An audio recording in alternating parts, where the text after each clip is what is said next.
Hey guys, what's going on? F1 here, and welcome back to Warhammer 40k Rogue Trader. Since we last left off, if I do recall correctly, we had managed to save Dargonus from the impending Drukkari attack that had completely ravaged the zone, for the most part. For this stream, what we're going to be doing is we're going to be exploring any leftover planets. We'll probably do a few things here and there.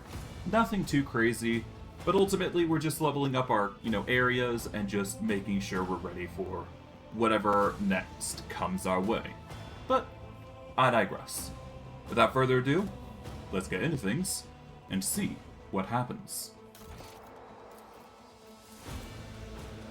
So, as you know, we managed to get the Aeldari cache and all that jazz. That's pretty nice.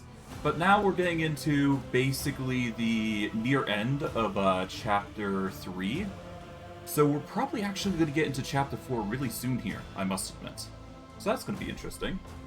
And we'll have to see how things pan out, because who knows? It might go well, it might go bad.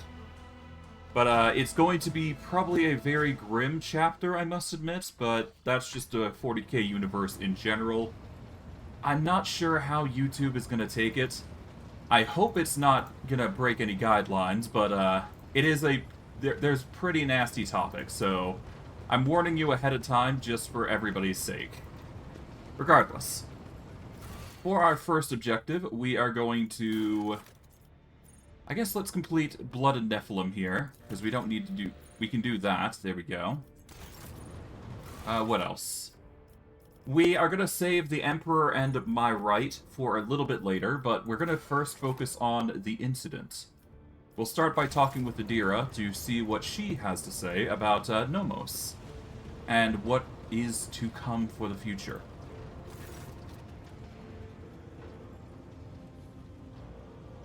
When Theodora sees you, her lips curve into a smile and she nods, but at something over your shoulder. Epitaph, Incident N87204, Tech Blight. Do these words mean anything to you? Perhaps your abilities can tell you something. They mean nothing to me. They're just words. A whisper. So quiet, I barely caught it. Like a feather landing on a pile of down. Something about damned ambitions, antiquity, terrible antiquity. And chance. Chance through it all. Suddenly, Theodora breaks off and winces. She brings her hands to her temples, and she winces again. Oh, now I have a headache. And the stupid bloody whisper wasn't much help. Interesting.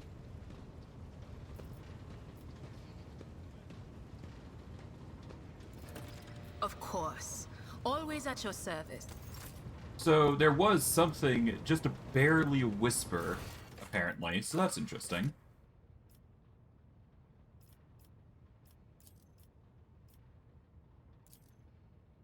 Alright, let's talk with Abelard here. I think that's probably for the best here. Hello, Abelard. Lord Captain.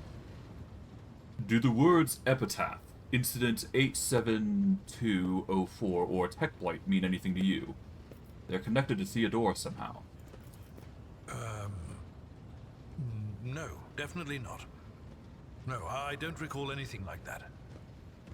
For a moment, Abelard's eyes go blank, as if he had turned his attention inward. Then he blinks twice and says in a tone of surprise. Lord Captain. Interesting. And talk to the officers. The Boxmaster may be able to tell the Rogue Trader something of substance, and the Master Helmsman Ravor. Let's do this.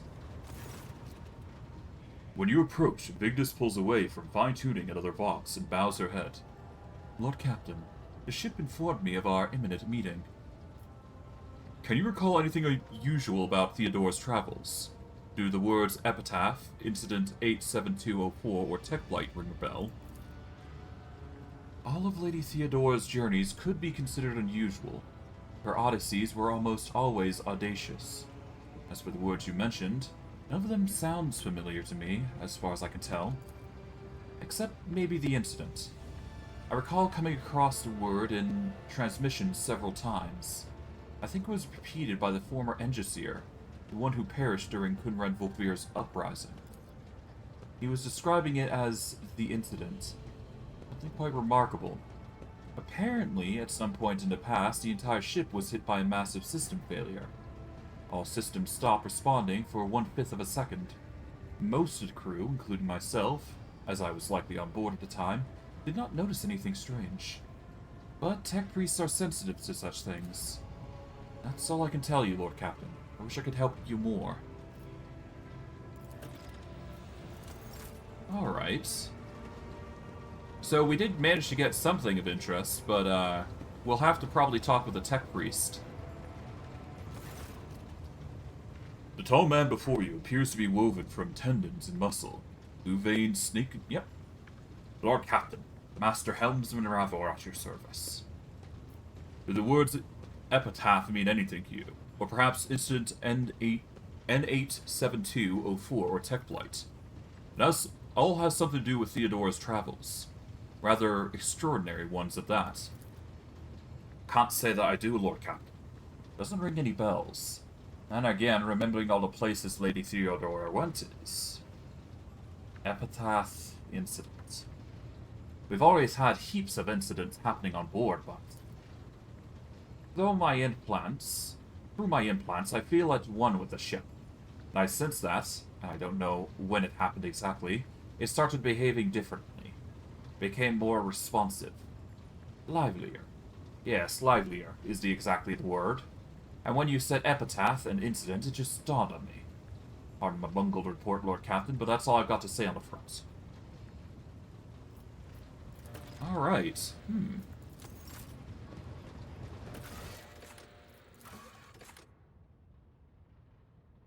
Okay, the caches on Dargonis and Kiavagama contain fragmented information about Theodora's Cassadine activities.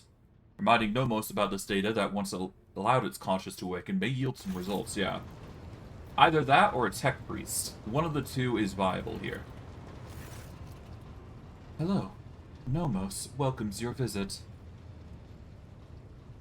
What have you been doing, Nomos? We have been studying and observing, and helping the ship when we can. So many mechanisms. They would have suffered without our input.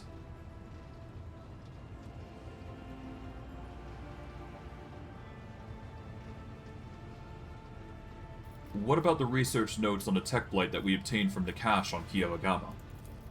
The name is also known to us. It is related to Nomos, although we do not understand how. Incident N87204 was a ship-wide system failure of some kind. And Epitaph has something to do with the ship's flying better. The incident marked the beginning of us. The ship became better because of us, too. These are all links in the same chain. We cannot piece them together yet. The people who accompanied Theodora on her travels are strangely unaware of the incident in Epitaph. Human shells are subject to external influences. Perhaps someone purged their memory archives, or perhaps they simply do not want to access them. It is a shame that no new information was obtained, but Nomos are grateful that you tried.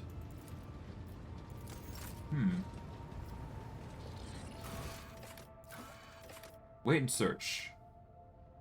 Perhaps in due time we will figure it out, but it's going to take some serious time.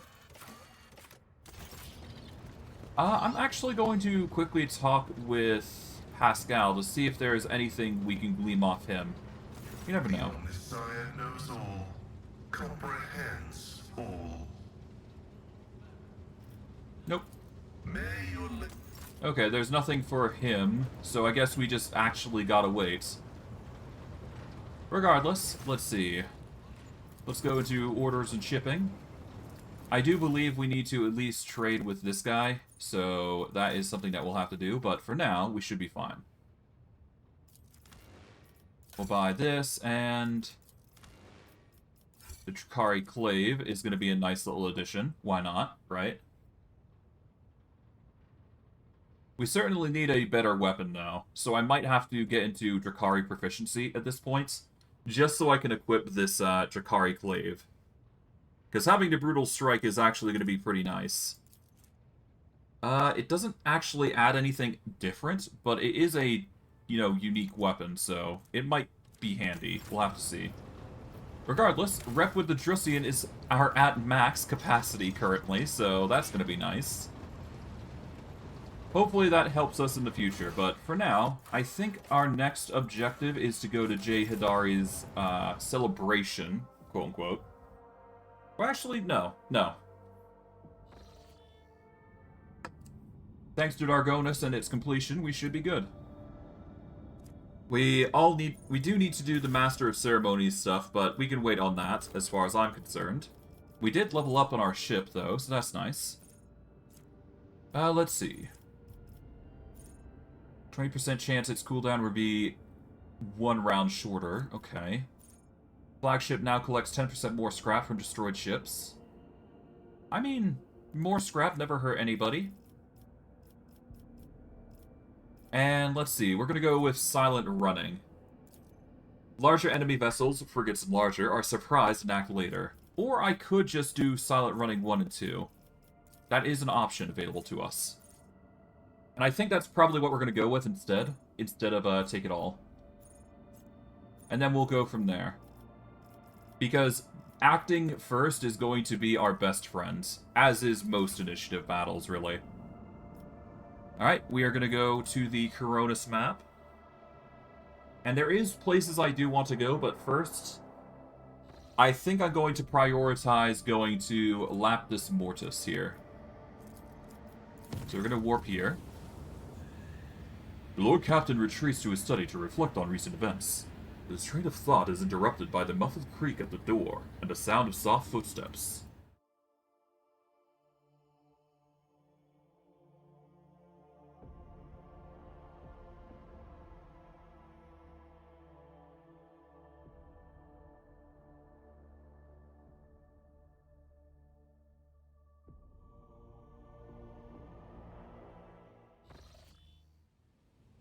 Elentak, I have finally found you in this dwelling. Yrelet comes closer and smoothly makes an unfamiliar gesture with her hands. This symbol has many meanings. Humility, grief, loss, shame, regret. I hope you will accept them all, because I'm sorry for what happened to your world, to your subjects, your palace, and for what my kin did to them.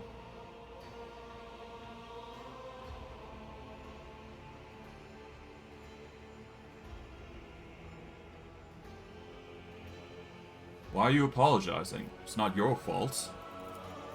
Yrelet shudders, so slightly that you almost miss it. She opens her mouth and turns away, searching for the right words. My words will not heal the wound, nor bring back the fallen, and they will not restore your protectorate. However... Yrelet falls silent, and her deep, piercing gaze seems to reach down into the very depths of your soul.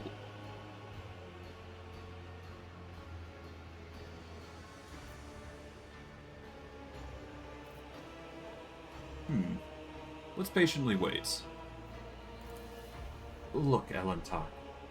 The gaze of a child of Assyrian can penetrate deeper than the monkeys. And I can see all the heaviness that has accumulated in your soul during our travels. I see it in your gestures, in the tilt of your head, in the change in your scent, if you allow me. This is the first time that you've heard Yrelet sound so indecisive and guilty. I will help you cast off this burden and cleanse your soul and mind of worry.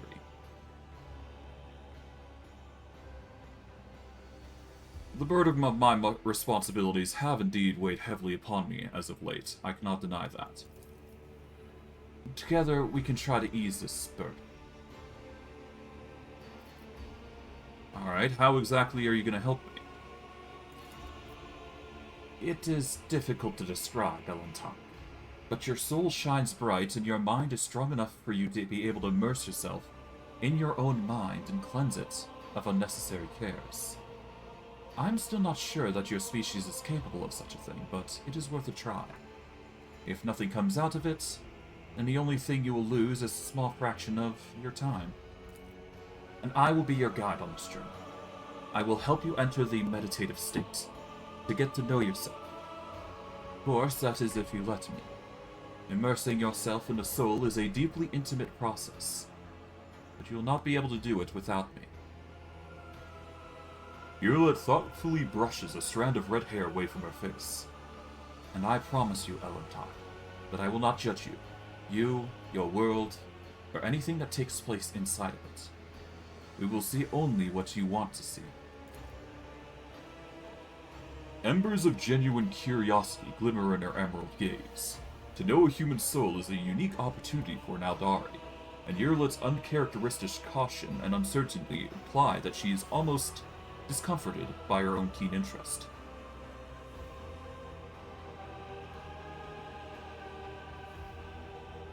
And you're a little curious to see what is inside my head, aren't you? Yrelet, looking offended, crosses her fingers in a new gesture. Meditation is not a tool for achieving lowly goals. It is a healing spring for the soul. Delving into one's inner world. Is it painful? No, Elentar. There is no physical pain, but you will be able to see your inner pain if it is bleeding in your soul. Is this the same meditation you were using before to immerse yourself? An affirmative nod serves as her silent answer. Very well. Show me my inner world. Yrelet nods slowly. She is clearly surprised by your compliance. Then we need to find a suitable place. Somewhere quiet and serene. Let go of everything, Elentar. Doubts, fears, emotions. Now, try to look inside your soul. Look at it, shining deep, dimly. And deep within. Now, this is new territory. I don't know what's going to happen, but this is going to be interesting. Alright. We did it, Elentar. So far your world resembles the real one, but soon you will learn the difference. Everything here is just a reflection of your thoughts, feelings, and desires. Look around. Very well.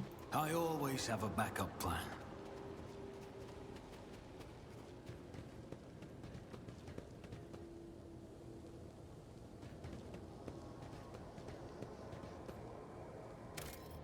Alright, well, this is new territory. I wasn't exactly expecting this today, but you know what? That's fine.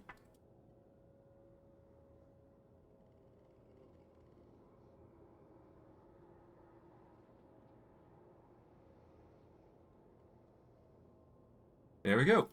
Why not? Dream Worlds and Exploration. That sounds like a good title. At least for the saves here, anyways. Alright. Fresh blood soaks on the priceless coveress, forming an ugly stain under the corpse. All sentient beings are afraid of death. You have to accept the fear first. I have a nose for profit. I think it's pretty obvious that I was going to accept the fear. Always Everything you now keep your eye have on was the served prize. to you on a silver platter. You deserve it.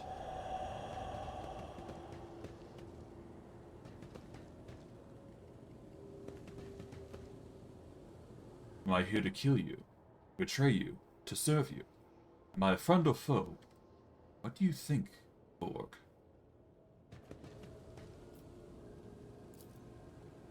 We got rid of one Druid Trader, and we'll get rid of him too. Everyone from the lower decks to the senior officers hate him. As long as I can still use his thrones, I don't care. Once betrayed, it is hard to put one's trust in others again, especially those closest to us. Indeed. Standing at the helm, peering into the darkness of the cosmos. You feel as lonely among the stars as I do, among our kin, rather. Rise to the top, or get left in the dust. You're doing everything right. Don't worry, Shireen. I'll happily help you out. Let's not waste time with pleasantries.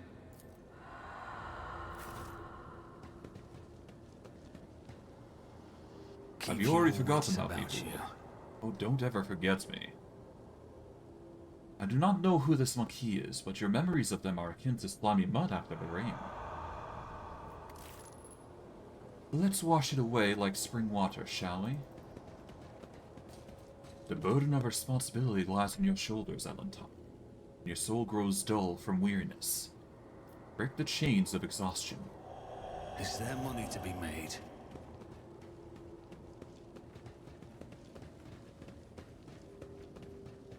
In truth, you believe nothing at all, Vorg. Not the God Emperor, the Archenemy, or even people. You barely believe in yourself. I pity you.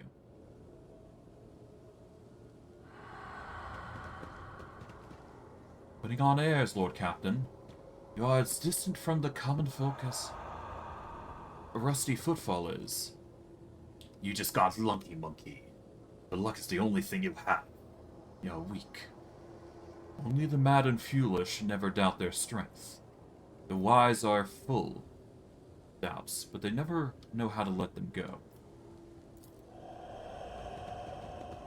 Lord Captain, your decision will doom us all. Lowly pirates perish, risking nothing. But billions of protectorate subjects are in danger. Eunuch Vorg von Valentia's crimes against the sacred laws of the Omnici have been logged. Retribution is imminent. And finally, I am proud of you, Vorg. You've become a worthy successor. Perhaps even the best Lord Captain. Some words you need to hear them at least once to believe them. I've lost a lot of stuff, huh? Always keep your eye on the prize. That's a lot of stuff I lost, but okay.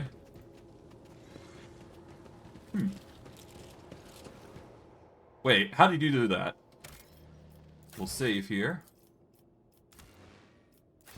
Oh, whoops, I accidentally saved on 19. Oh well. It's all good. I always keep my options open. Do you see yourself now, Elentok? Just as radiant as the others see you.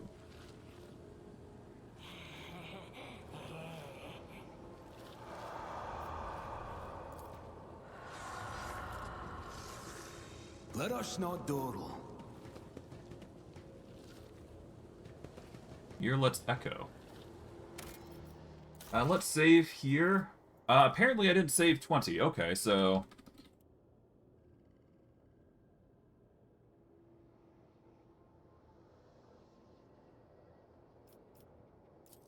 Yep, so there we go. Save that. There we go. And let's see what's going on here.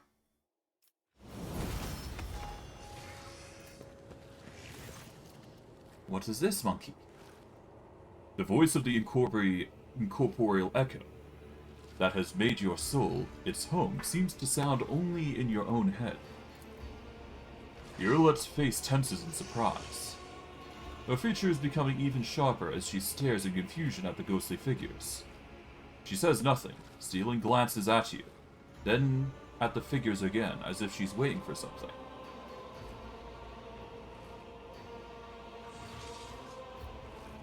Let's look closely at the ghostly figures.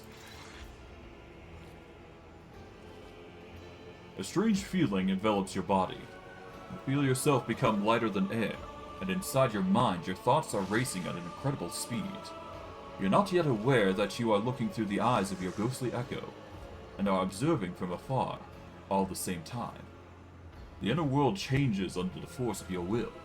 You can now control your own echo. You can now do something that you would not dare to do in the real world.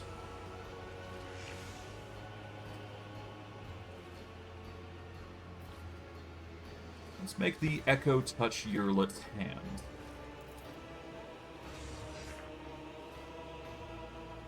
When your soul echo touches the ghostly hand of the Aldari, the real Yrelet flinches in fear, and involuntarily pulls her own hand back. Please, Elentok. This may be your world, but I... do not do that again. Yrelet's words echo across your world, and the ghostly figure begins to disappear. The world around you starts to stretch endlessly. It is time to return, Alanton.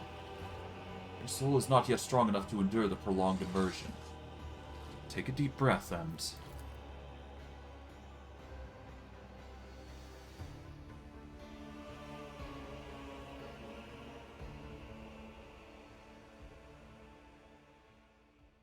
interesting.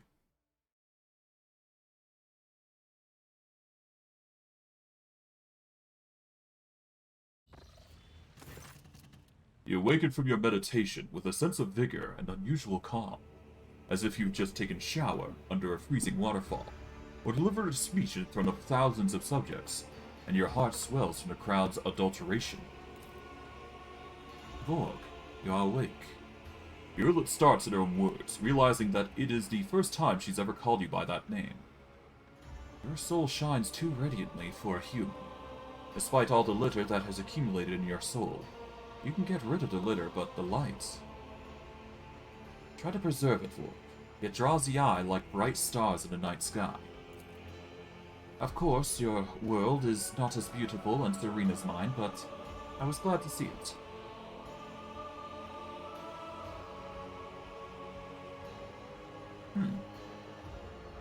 It feels as if I've been reborn. This is the cleansing of the soul, Alanton. I hope that now you understand the importance of keeping it free from unnecessary litter. Will you help me with my meditation again? I do not know. Perhaps. Someday. Will I be able to see your world then? I do not think so, Alanton. It is impossible to know everything in this world, no matter how much we would like to. And still, my heart sings, for I have helped you find peace, even if only for a short while. Until we meet again, Alanton.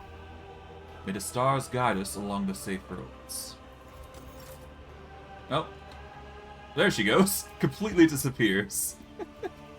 Well, that was something.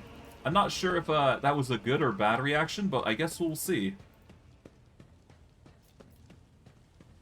I think a tame reaction like that was probably fitting, given the circumstances. I could have been more bold, but there's no reason to do that.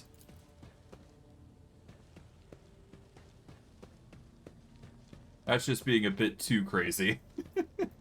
Regardless.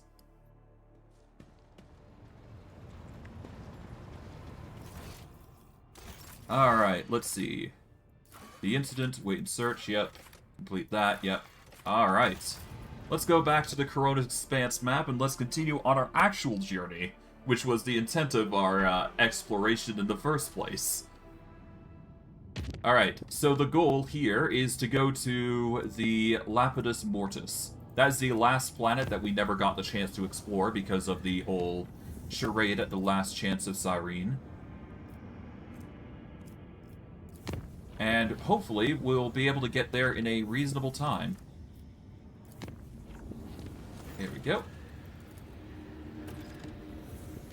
Foulstone has managed to... Oh, our presence is required there. Let's see, is there anything else that we need to upgrade before we wrap things up? To my knowledge, not really. The only thing here is just Caspal and, you know, Inquisition here. And that's basically it. Everything else here is basically good. Okay, I'm satisfied. Let's chart new routes here, because this is always nice to do. Let's visit the uncharted system, and we will continue from there. The enemies of humanity exude here, or reside here. We're gonna save here. There we go. And let's go fight some enemies after we've explored some planets here.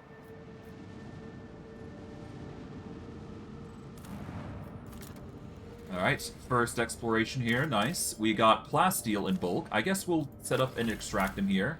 We've got plenty to go through, so why not? And let's fight.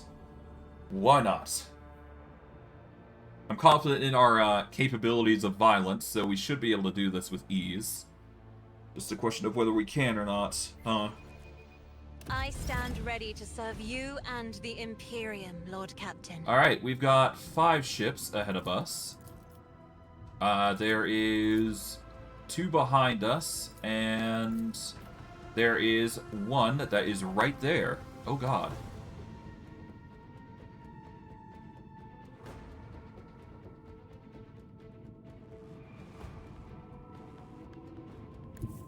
Alright, we're gonna move forward as far as we can here.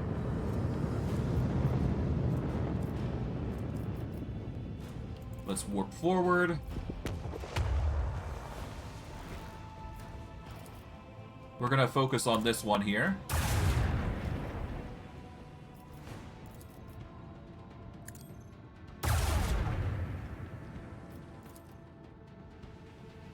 Oh, before we do, let's activate all hands on deck here. And spam our missiles here.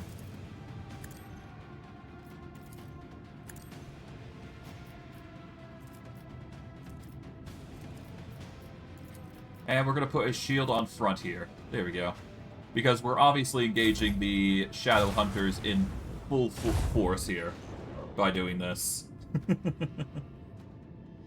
Should be an interesting engagement. Let's hope our Sword class frigate will last.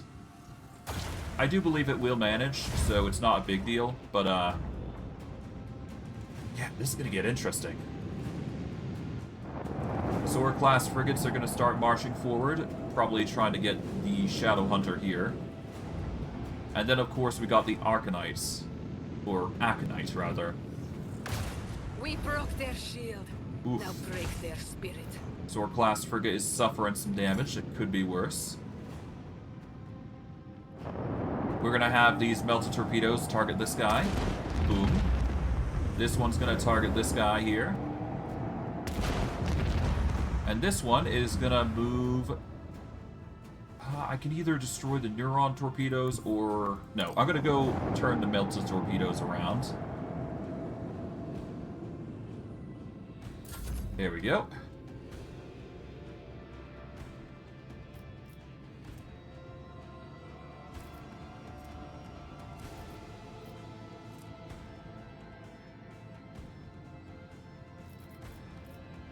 Let's do a swing run, I'm guessing.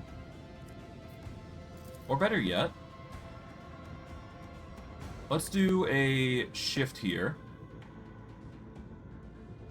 Then we're going to match up to here. This is probably going to put us in a dangerous position with the torpedoes, but I'm willing to give it a shot.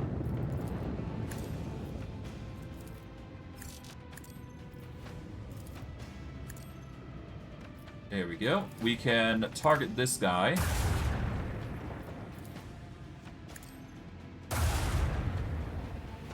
And then we'll just do a casual... lip. And then we will follow up with torpedo control. As we march this torpedo going this way, I suppose. Why not?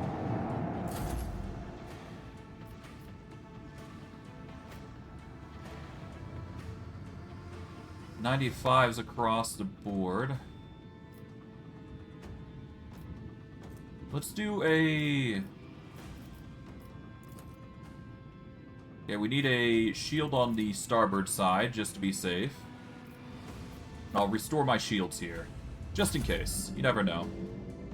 It does appear the neuron torpedoes are focusing on a stored class frigate. That's perfectly fine. We'll live with that. It's not like he's dead yet, so that's good. Yeah, we're gonna lose our sword class frigate, I think. Enemy but shield it's is fine. down. Time to unleash a counterattack. Alright, they're starting to march up, I do believe. They're gonna have a rough time no matter what, though, so we should be fine. Yeah, these Arcanites are gonna have some issues now. Okay, those torpedoes are trying to go after my Meltas, which they managed to somehow. Oh, but they missed completely. Okay, interesting choice.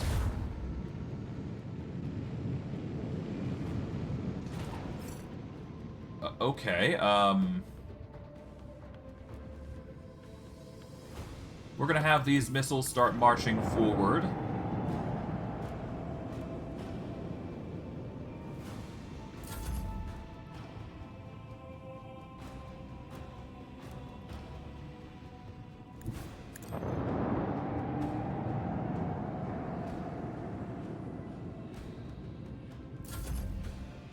Let's see, we can do a turn here to try and loop around here to the Aeldari Aconite here. I highly doubt we're going to get there, though. But these missiles are going to come in hot, though, and ruin these guys' day. Alright, well, focus on the Aconite here. Bada boom. Purgation through blessed plasma fire.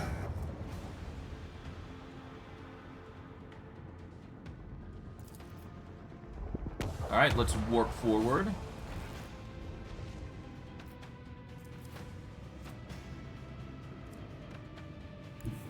March forward here.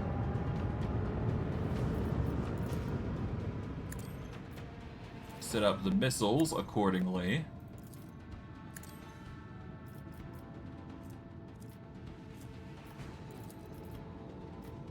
And we'll set up the shield on the forefront. There we go. The rest are gonna... It's a little laggy, but we'll be fine, I do believe. Yeah, no, I'm not sure why it's being so choppy, but I guess it's just lag. You know, it happens. It's fine. We'll live. It seems the damage that we're taking is not that much, so that's good. There we go.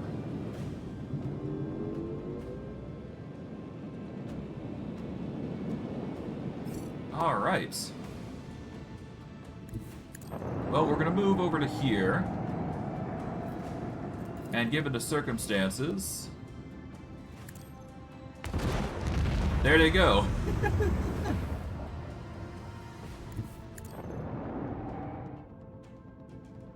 We'll blow up the neuron torpedoes here. Just so they're out of the way.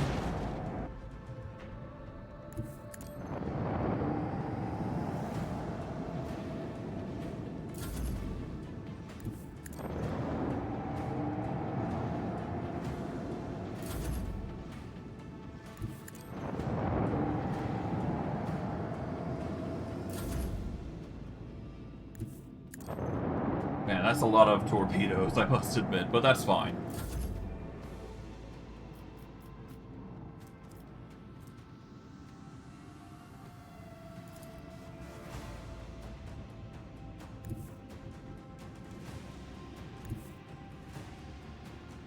Let's move over to here temporarily, so that way we can get a proper turn in.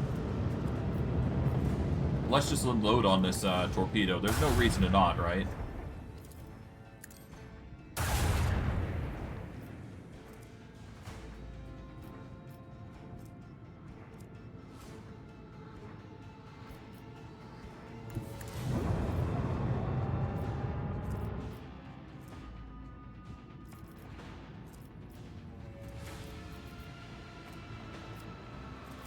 Oh, I can just do this.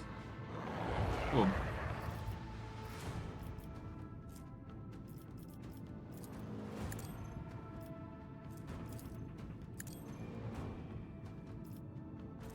Maybe not actually do torpedoes there like that, because that's only gonna risk a blow up here. But yeah, no, they're gonna be forced to turn around and do nothing. So there you go. Alright, there you go. Combat's over. Nice. I probably didn't need to go that hard, but I did because it was funny. Ah, well.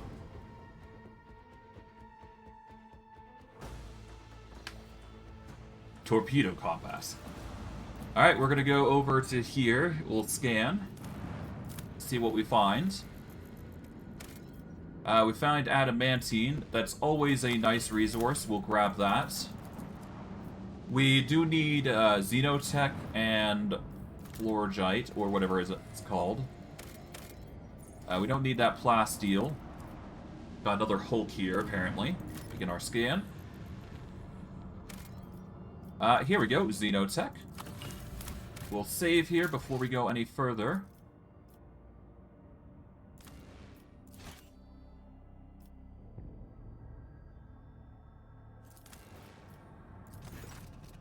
Charred ruins have been detected on the planet's surface. The architecture, building, materials, layout, and passages betray their Xeno origins.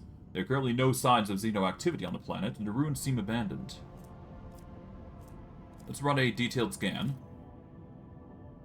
The burnt husk of the Imperial shuttle has been found at the heart of the ruins. The pilot's remains are badly damaged.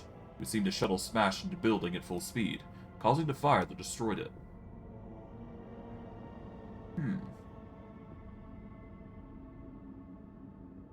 Sister Argenta believes that the crew has found the remains of a martyr who sacrificed himself to protect humanity from the Xenos' threats. They proposed to erect a monument and hold a service in their honor.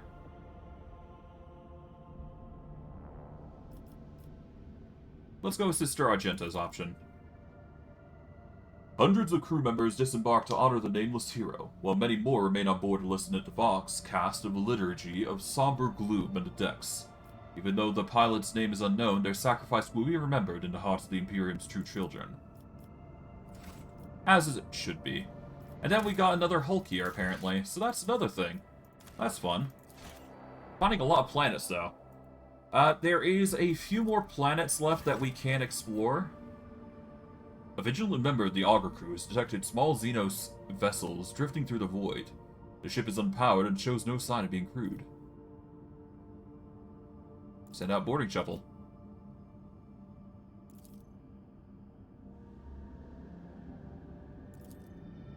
Okay, so more, refugees from the craft world.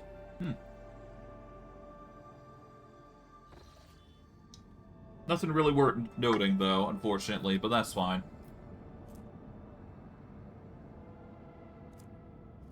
Okay, we now need to go to Foulstone. I guess while I'm here, I can reduce the difficulty to unsafe. There's no reason to not, right? Just make it way easier to travel here. Alright, we're gonna warp over to here. Pray for salvation. There we go. Another colony event. Lovely. I guess we'll start with Dargonus's, event, and then we'll go from there. Because it seems like there's going to be a lot of events. We're going to have to also go to Foulstone here, because apparently another event has racked them. Well, an event has racked them, so we gotta go deal with that as well. We'll quickly repair our hull here. We'll save. And we will go address these issues, one at a time.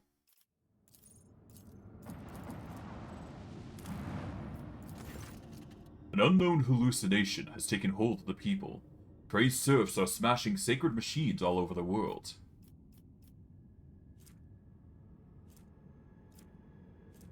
Okay. Conduct a punitive operation. Blood washed away all traces of the shameful revolt. It's a cruel way, but a way.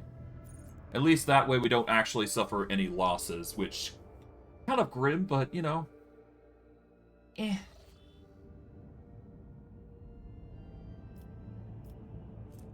Okay, from here we can get to Foulstone by going over to Tekaloth here. Alright, there we go. We're gonna warp over to here. I'm actually gonna reduce this difficulty to safe because this is a protectorate under our wings, so we might as well link it. I could connect it straight to Dargonus, but I'm not gonna do that. There's no reason to. Alright, now we go to Foulstone. I'd say that's a nice little reward here. Let's see. We haven't actually set up a link here. Yep, there we go. Get some extra plasteel under our belts. Never hurts to have. Here we are. Thousands of serfs have left their workstations to gather for a holy pilgrimage. We can allow them to do so, thus increasing our complacency. We could forbid it, increasing our security, but reducing our complacency.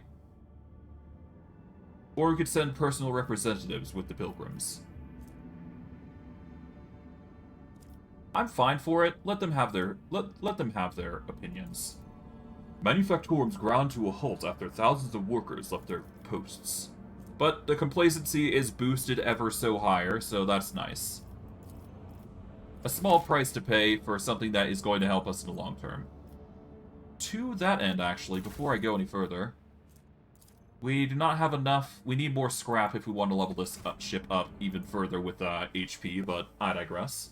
That is just me, you know, dabbling.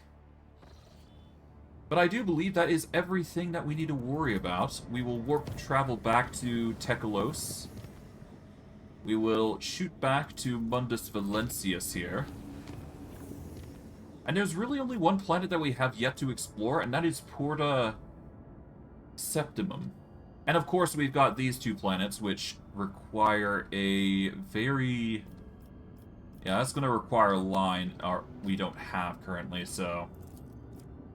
We're going to warp travel back... Yep, we're going to warp travel to Pertibus, and we'll go from there.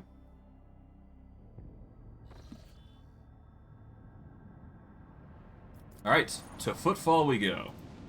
I am very curious about, you know, the altar, but I don't think we actually get anything. Shireen, if you find a spare minute on Footfall when you're not deciding our lackluster fates, I would be delighted to see you at my Amokar in the Amentius. I'll tell Otzi to set aside some decent wine in case you decide to grace our humble party with your luminous presence. Is that some kind of celebration? It is an occasion celebrated on my world of Ifrit.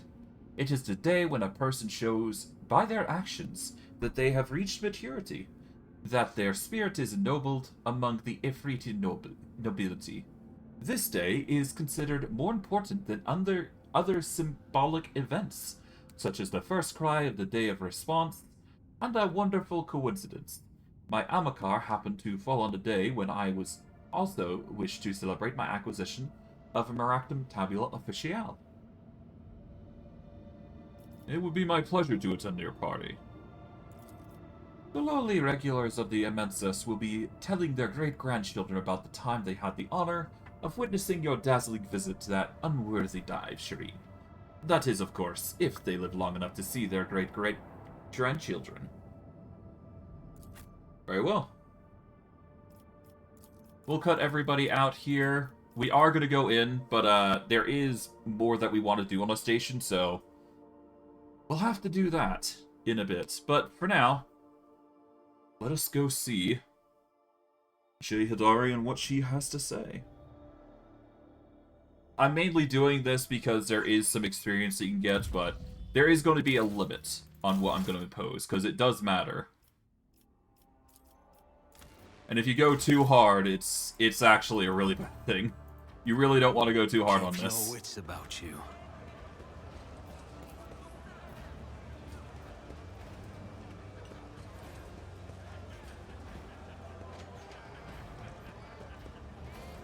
Rise to the top. There is some nice stuff though, here and there. Nothing too crazy though. Just random assortments of stuff, as you know. Guess we can talk with Gorday. There truly was a cache hidden in the old bridge. Sadly, it's been plundered already. It was to be expected. The puzzle is several centuries old, and the locals are quite adept at gutting, dismantling, and breaking anything that catches their eye. The very fact that the cache ever existed gives me hope. It means that there could be other. Good luck. Is there money to be Figured made? I would just consolidate that little tidbit there as well while I was here. Oh, seemed that guy managed to get the T-pose in. Overall, there doesn't appear to be too much here. There is a few bags here and there, nothing too crazy. But it's loot. You might as well grab it while you can. Let's see. Okay, the girl's over by here, I would imagine. Yeah, they're all over here. We are going to save for this particular instance.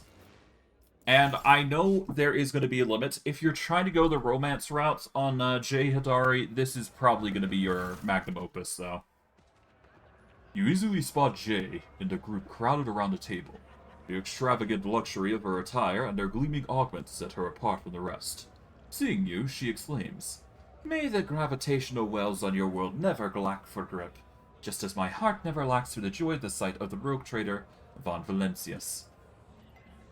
With an approving chuckle, Octavia mutters, "I don't believe you actually roped the rogue trader into coming to your party. The rogue trader raises a toast to your health. I'll start to believe you really are a princess, not just a smuggler with a gift of the gab.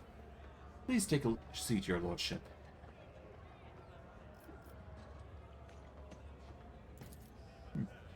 Jay's friends look exactly as you expect. Hardened operators of the cold trade. Yep. Octavia readily tops up the glasses on the table, playing the role of consumerette host. But you notice that her and Jay's chairs are drawn slightly closer together than unusual for a pair who seem connected only by superficial acquaintance. "How's your party going?" "We've been laughing and celebrating life, Shireen, as true friends do. But until your arrival, we were but stars in a moonless sky, merely heralding your coming. Now we are happy." "I will gladly accept your offer." Octavia draws out a bottle from under the table. The glass is as thick as your finger, and it's covered in wax seals. "With no exaggeration, this is the finest amnetsec has ever graced this bar. Jay personally acquired it, as she says, for a special occasion. It seems that you are this special occasion, your lordship." The crowd around the table falls silent, exchanging awkward looks. It appears they are unaccustomed to drinking in the presence of lofty individuals such as yourself.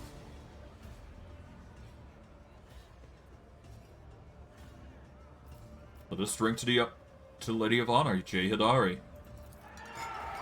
The assembled group bursts into approving cheers, and the bar fills with sounds of clinking glasses. The amnesec tastes exorbitantly expensive, sweeping you in a kaleidoscope of flavors.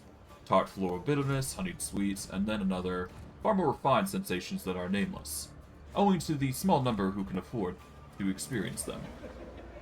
"Bravo, Octi. This amnesec will do me very well. Very well indeed." Jay's self-satisfied reply elicits general laughter, and the tension at the table seems to loosen slightly. "Octavia, you and Jay are friends?" "Friends? She's my worst enemy. The vengeful spirit of retribution sent to punish me for my youthful transgressions. Mistress Hidari has a special gift for knocking me off balance and dragging me into difficulty. I would have borrowed her from the amnesis long ago if it weren't for her habit of tossing money around like confetti, and of paying triple for anything she breaks." "Do you see, Shireen? Do you see the petty, miserly, callous, unforgiving friends the Exalted One has sent to me?" "And these are your associates?" "The precious rose in the garden of my soul, and the golden little bees that bring honeyed riches to the treasure house." Yep. "Oh, hello."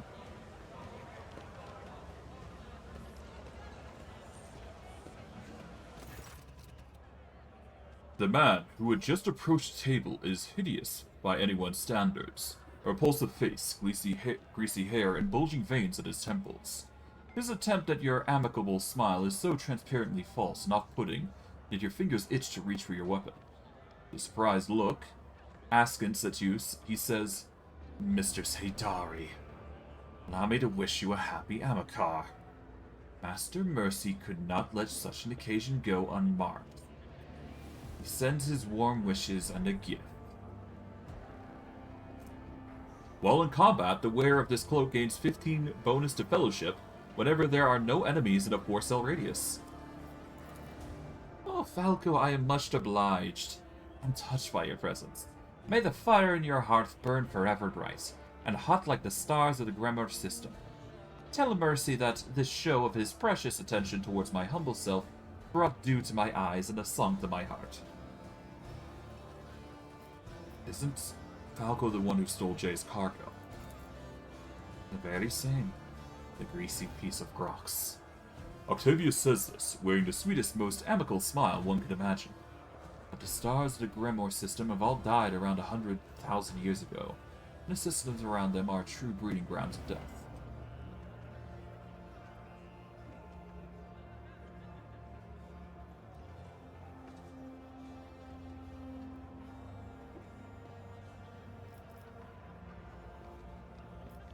Who is this Mercy? Some big mysterious figure in the mission. The Caspala put him here to keep a handle on things and make sure the interests of the senior partners aren't forgotten. If anyone does become a bit forgetful, Mercy comes alone. Somebody dies, everyone else panics and empties their pockets. Falco and Mercy aren't officially connected, but Falco's just another prosperous mission agent, like Jay and the other people. But Falco's happy to do Mercy's dirty work for him. That's why he gets preferential treatment. Is it customary for Caspala to attend parties of people have tried to ruin? After you got involved in their turf war, they all decided that a peaceful resolution would be for the best. This here is a symbolic confirmation of ceasefire. And where is your present for Jay, Falco? The smuggler stares at you unblinkingly, with his pale eyes, saying nothing. Then he rearranges his mouth into a smile remarkable in its hideousness. Of course, your lordship. This is a gift from me personally, Jay Hidari. A blade, okay.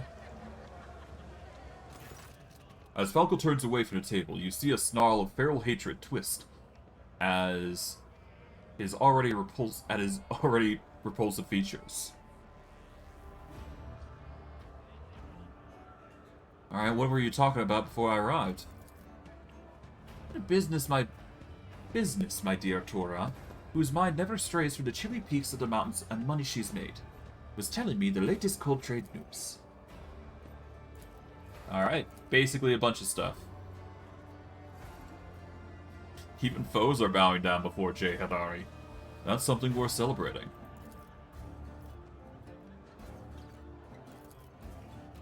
You recognize the tiles in Jay hands as a set of Tantulu, a game popular among gamblers.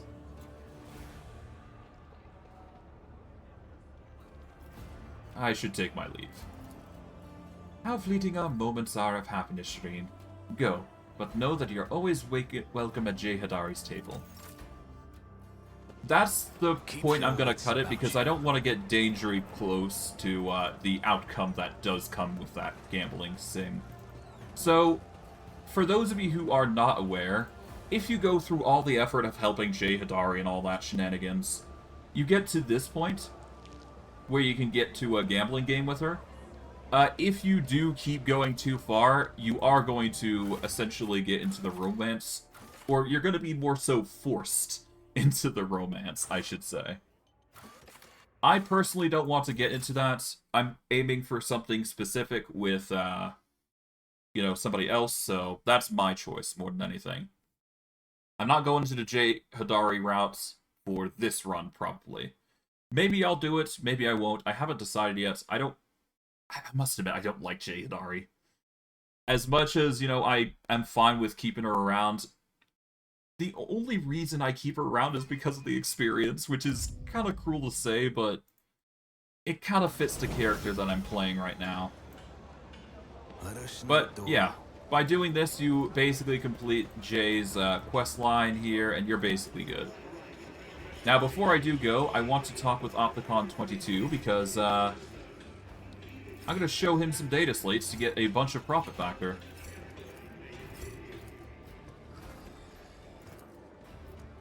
Actually, you know what? I'm going to quickly just speed through the dialogues.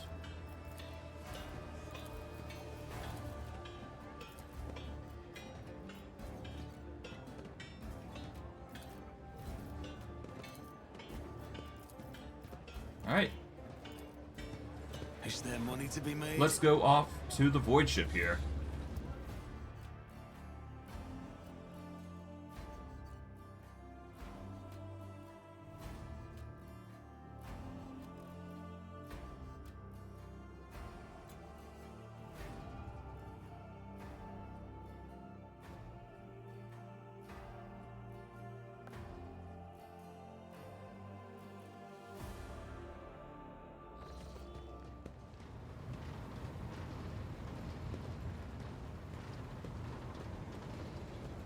Alright, I think that's the majority of what I wanted to do. I'm just wondering if there's anything from Yrelet. I guess we can check to see if Yrelet has anything to say before we go any further, but I think I'm ready for the celebration, as far as I'm aware.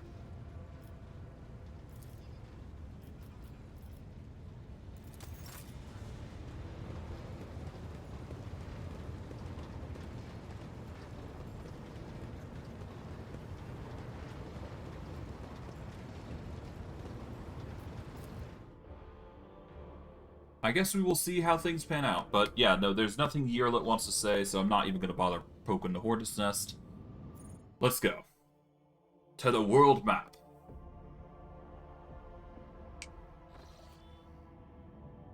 Alright, we can go to the Imperium, technically. It's not something that I really want to do, though, because there is no merit in going here. There is a reason why I'm actively avoiding it, put simply. Alright, for this, what we want to do is we want to warp back to Mundus Valentius. And we are going to make an effort to go over to Cranarch here. I'm actively going to reduce the difficulty from here, just to make this trip here all the easier. So that way we can go to Portus Septrum with ease. And this will be the last planet that we explore, as far as I'm aware. Until chapter, probably 5, I would say, but, you know, we'll see how things pan out. Alright, we can banish it with the Faith of Prayer, or Ballistics. I'm going to go Ballistics, naturally, for experience. There we go, nice. Alright, Artemat, here we go. Warp. And now we go to Porta... Oh, hold on, there's something here. Let's see. Lord Captain, emergency report. The Augurs have detected several void ships slowly encircling us. Our requests for this pursuit to cease have been completely ignored, but a unanimous vessel has been dispatched to our direction, broadcasting only 2 words: Gift and Hedari. The Exalted One incinerates those void jackals. What does it mean? Shireen, this whole thing stinks worse than a dead Grox. And it's also eerily similar to how Caspalan agents operate. With your permission, I would like to see what kind of gift these tight-lipped Ashmags have sent me. The Voxmaster patiently awaits your instructions, flipping switches and occasionally emitting crackling static from her integrated Vox system.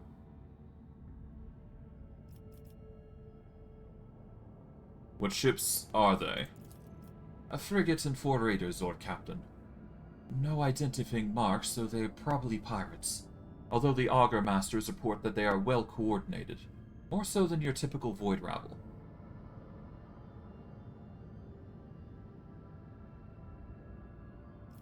Very well. Order the Voidborn to bring the package aboard. It will be done, Lord Captain. A shuttle carrying a retrieval team and a bomb disposal specialist are already en route. Several tense hours go by. All the while, Hadari paces back and forth across the captain's bridge. But at the first shriek of the sirens announcing the shuttle's return, she rushes back to the lower decks. Kor, no! Jay's outburst blares from the comm bead, momentarily deafening you and a third of the officers on the bridge listening to the Vox channel. No, no, no. Why would the Exalted One doom so kind-hearted a person to such a fate? What void beast has done this to you? The Voxcaster picks up a quiet sob, the whining screech of an augment. On the bulkhead's panel, the crunching of metal fingers, and Jay's cuts to Vox connection. Lord Captain, the returning Voidborn report that the package for Jay Hadari was the head of a young man. According to our archives, he was the member of her trade network on Footfall. Deceased is Trickster Kor, one of the Trickster twins who engage in suspect commercial activity on the station's asteroids, with Mr. Hedari. Static comes over the line, the siren blares again, and the Vox Master turns to you. We have finally been alerted that an incoming Vox transmission. My officers are standing by to contact you to the unidentified parties.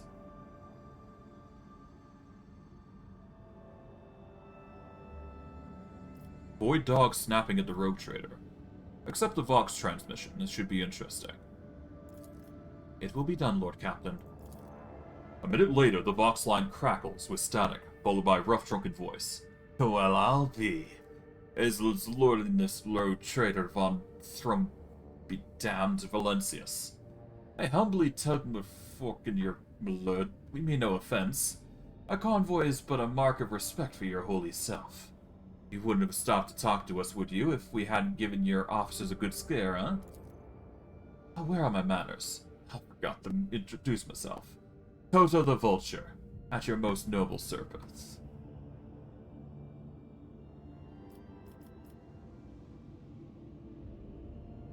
That's a rather pathetic moniker. Couldn't come up with anything better? He grunts in outrage. Now see here, your lordliness. That's the name my mother gave me, and I'll carry it with my whole life long. And call me the Vulture because... to avoid with that. I'm here for a special mission for you. Little bird told my boss that you got rats on your ship. We're the best rat catchers this side of the Maw. Your trade ship. And we're ready to take the problem right off your hands. All you gotta do is put Theodora in a pod and send her straight to the coordinates we give you. My boss has been after her for a while, and she's generous to those who help him. You're no vulture, Toto. You're the worst kind of ashmak. A voice just as rough as Toto the Vulture bursts onto the box channel. Tell me, you son of a Grox and a void jackal, who sent you? And the crinder runs right into the trap. The Vulture chuckles hoarsely. I'm afraid I can't reveal his name.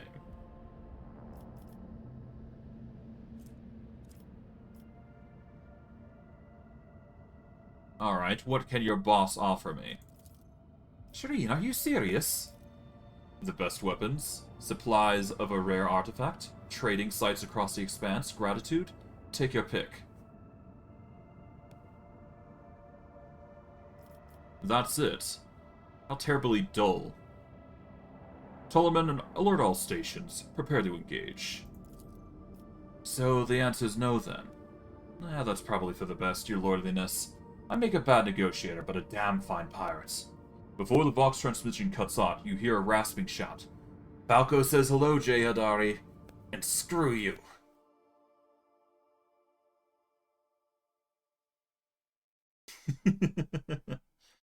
So, they decided to go violent, huh? Well, that's on them.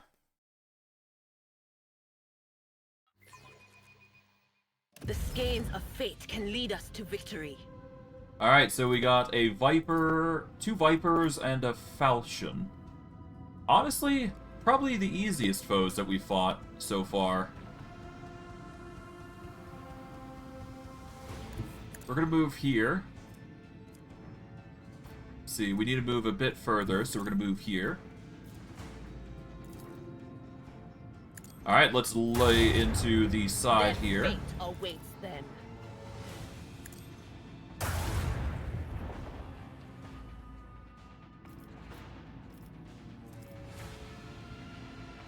Okay. I'm gonna put a missile here. Let's see, I guess facing this side is probably for the best. Those are 33, these are 21. We'll aim for the shots here, I guess. It's not as damaging as the other side, but that's perfectly fine. Alright, let's flip you. Boom. And we'll throw in some pirates to just ruin their day. Or boarding party to ruin their day. And that should get the near kill here.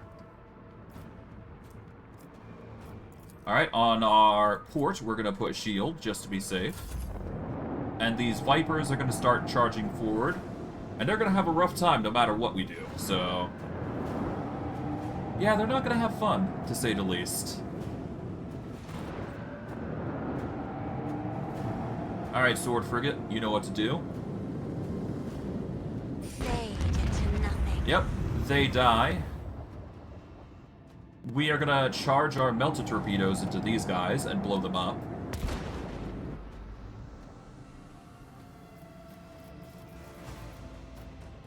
Let's see, who do we target next? I guess we're gonna target the Viper-class destroyer here.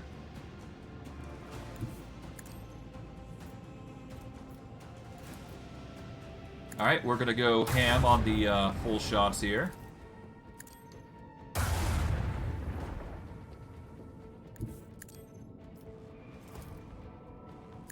Bada boom.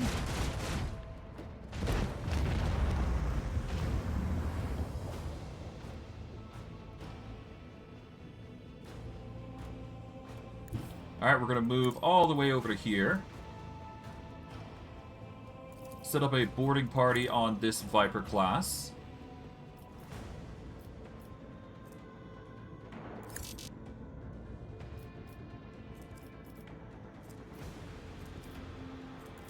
Alright, warp to here. That's going to put us in a position where we can fire our other shots here.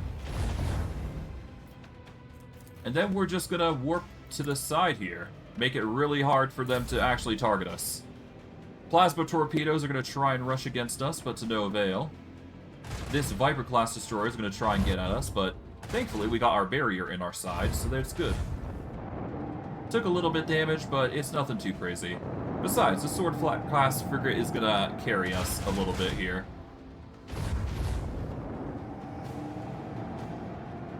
Yep, the frigate's going to go ham.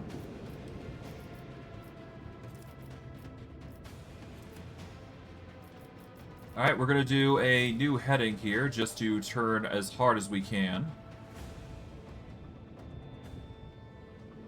We are going to turn here. So that way we can get another shot here. There you go.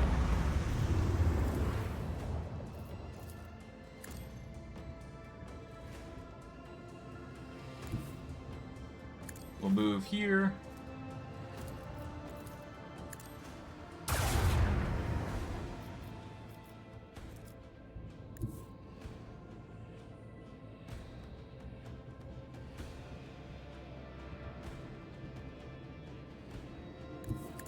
We're going to move over to here just to make it a little easier on us. There we go. Done. Combat's over. Nice. Technological superiority was obvious. The battle's over. We get some parts here. And, of course, Jay's probably angry. Miffed, even.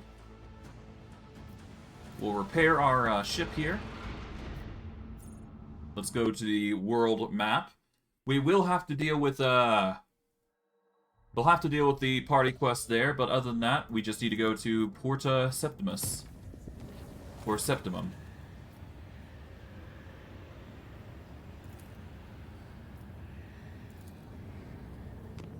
We'll chart new courses here.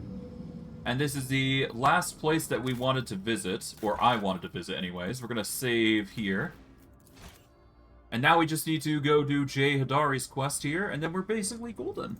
And it's basically a clear.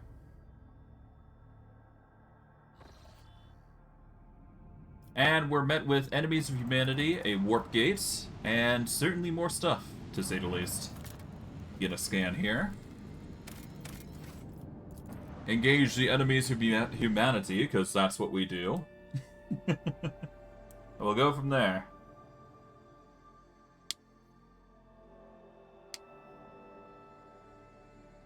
Let us be thorough in our exploration. Mighty machine spirit. Alright, we're met with Iconoclast destroyers. Interesting.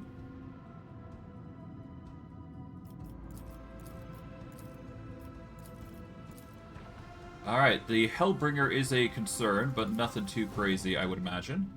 I guess we're going to focus on the Iconoclast destroyer, but we will set up a melter torpedo this way to make it so we can actually target these guys with ease. Alright. It appears that we're going to be targeting the side here, so that's fine.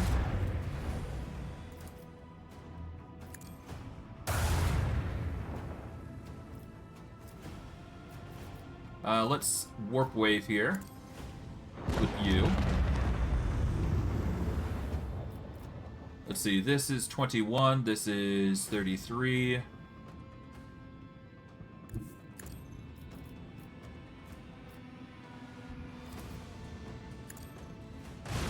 Alright, do some serious damage with these. Boom. And then we will do a aft shield. just to protect ourselves. The missiles here are going to have some issues, but, you know, it's not that bad. We'll be able to get them into positions sooner or later. But the Iconoclast destroyers are coming in. They're ruining our shields, or our missiles at least, but that's fine. Our frigate should be able to hold out with relative ease, no less. Alright, Hellbringer light, or Hellbringer class light cruiser is coming in.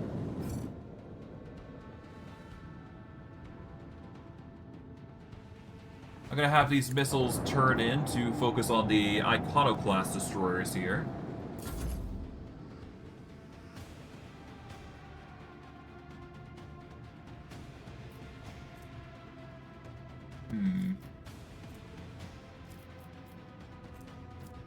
I guess I can do torpedo control. There's no reason to not, right? I'll have them get really close to those ships, just to be an intimidation factor more than anything.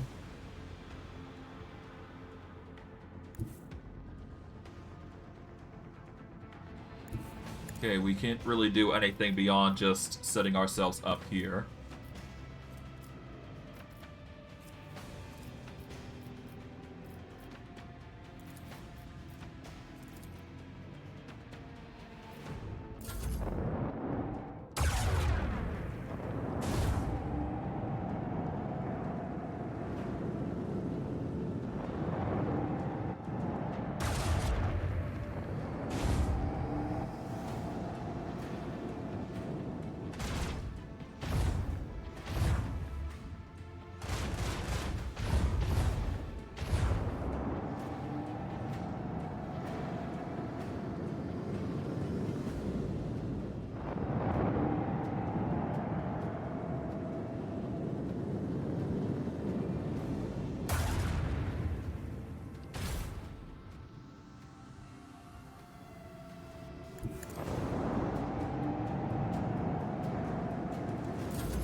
enemy's defenses.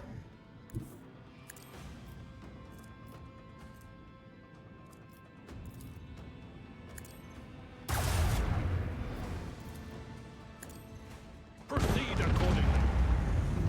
The effectiveness of the crew. Oh no, I've been muted this whole time, damn it. Ah, sorry. God damn it.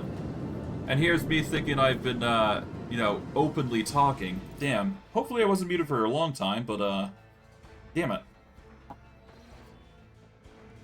Ah, damn it. Okay, hopefully I didn't miss too much content. I apologize if that is the case, but I can't really go back and fix that, can I? Let me see. Assuming I've been muted, I would assume I've been muted since the time I've actually... Probably after the fight with Jay Hidari's whole incident. That's the only thing I can think of that would have made me mute. Unless I clicked it mid-battle for some reason.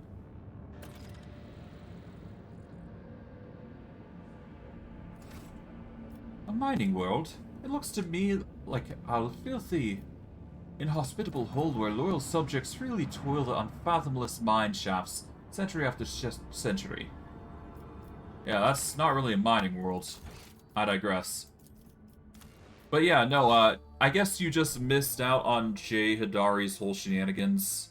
Hopefully I wasn't muted for longer than that, but we'll have to see. Lord Captain, we are passing by a construct marked on a star chart as a dimensional gate. Our augurs are not showing up any suspicious energy readings. The device is dormant. Thank the Emperor. What is this gate? An ancient Xeno artifact, older than humanity itself. By its design, this is a gate leading somewhere. Possibly straight into wicked abyss of the Vorg, considering all the nasty shite they use to roam around here.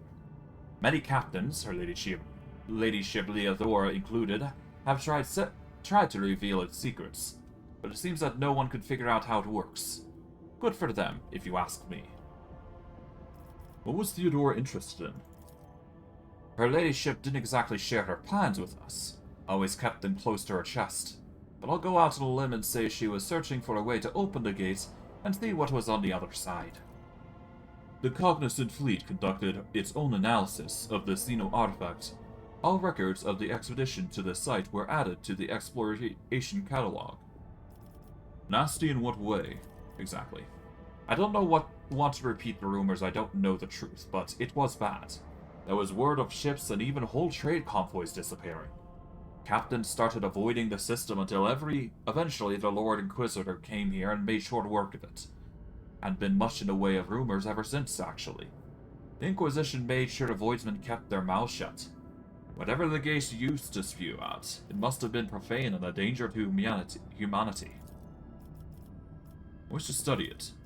Lord Captain, I would advise against approaching the gate. The Inquisition has declared the entire area around it off-limits and packed it with mines. Our augurs won't be able to detect them. Very well, ignore it. If there is nothing to discover, there is nothing to discover. You don't want to be in the Inquisition's way. They are a dangerous folk. For a number of reasons. Alright, we are going to help Jay Hidari, though.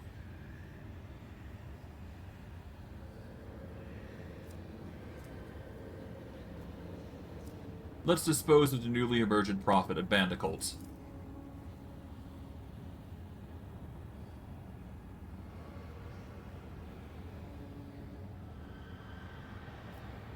Well, that's a damn shame. Can we load that? We can, because there is a save there. Okay, why not? I don't exactly want to lose more ship crew, that's for certain. Even though it was just a skill check, but I digress.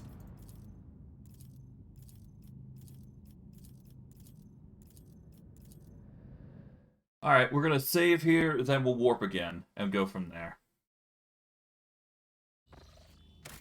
Alright, we're gonna save, and now we're going to go and probably help Jay with her issue. Yeah, if we go to our journal, let's see.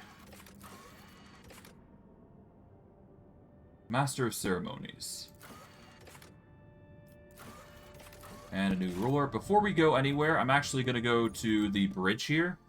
And we'll go talk with Jay about that whole incident that had brewed up. I apologize if I was muted that whole time. I couldn't really... It's hard to tell when your entire setup is just, like, minimized in a corner. But I digress. If I had my old screen, it'd be a whole lot easier to manage, but alas. I guess I could get, like, 2 computer screens at some point, but... I digress. Regardless, let's go talk with Jay. You are spoiling me with the splendor of your presence again, Shireen. Have you decided to treat your soul to the fruits of my eloquence? Or do you wish to discuss business with the newly appointed owner of a Mercatum Tabula Officiale? It seems like you and Trickster Core were close. Shame he lost his head. My gang is quite the void beast, Shireen, with 3 heads stemming from a single neck. Core's untimely demise will not interfere with our mutual business. I do feel sorry for his twin, though. Cora has been getting into trouble with her brother since they were kids. Getting out of trouble too, but not this time. But why are we talking about the departed, Shireen? We must save a few good words for the living. Take Falco, for example. I will impale that ashmag on a stake, Shireen. You will see. I will pick a slim one, so he has more time to appreciate it. Cool. Oh. Alright, well, off we go to the Cronus Expanse. No reason to change up what we've been doing, really.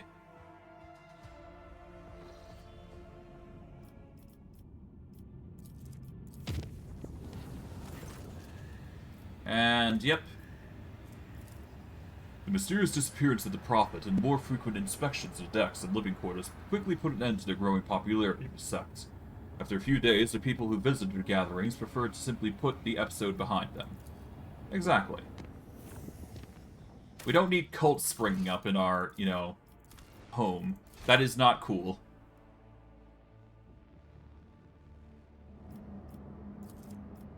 Alright, but I think that's everything. That is literally everything that we need to worry about, as to my knowledge, anyways. Yeah, so the only thing is the incident. Let's see. A new ruler. We can't really complete this right now. That's going to have to wait. And talk to the Master of Ceremonies. I think that's the last thing on our list. We've got to talk with the Master of Ceremonies. We're going to warp back. And let's conduct our ritual to becoming the true rogue trader here.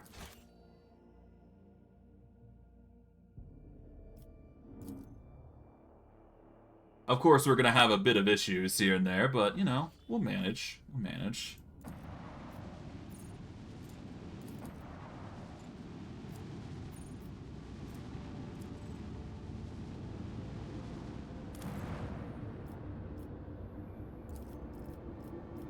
Yeah, the Kaspalan auction is the only thing. How much rep do I need for that? Like, seriously. 30,000. Okay, that would explain a lot. Okay. How much rich do I actually have with them? Let's actually go back to our void ship, or back to the bridge, and let's see how much rep we need with them before I do the whole eloquence of the, ceremony and all that jazz.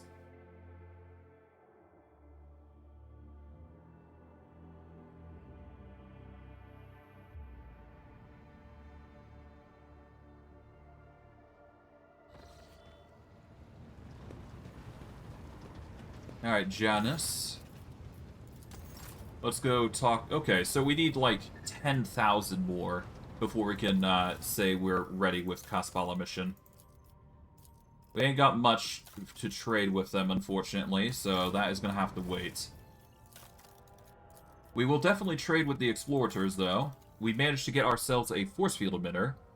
After using run and gun, the wearer gains 15% cover efficiency when in cover for 1 round. It's alright. We'll grab it all the same.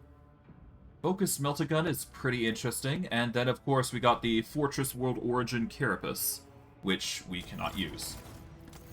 Alright, before we go any further, I'm gonna see what weapons I can equip. Let's see. Hex Rifle, Shard Carbine, Rate of Fire 4, Rate of Fire 1, nope.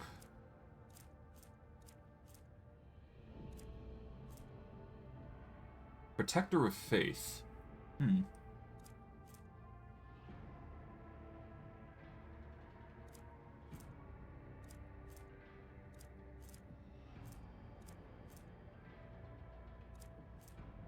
Heavy Stubber is going to be an interesting one. Do I really want to use the Heavy Stubber, though? I think it's just weaker in general.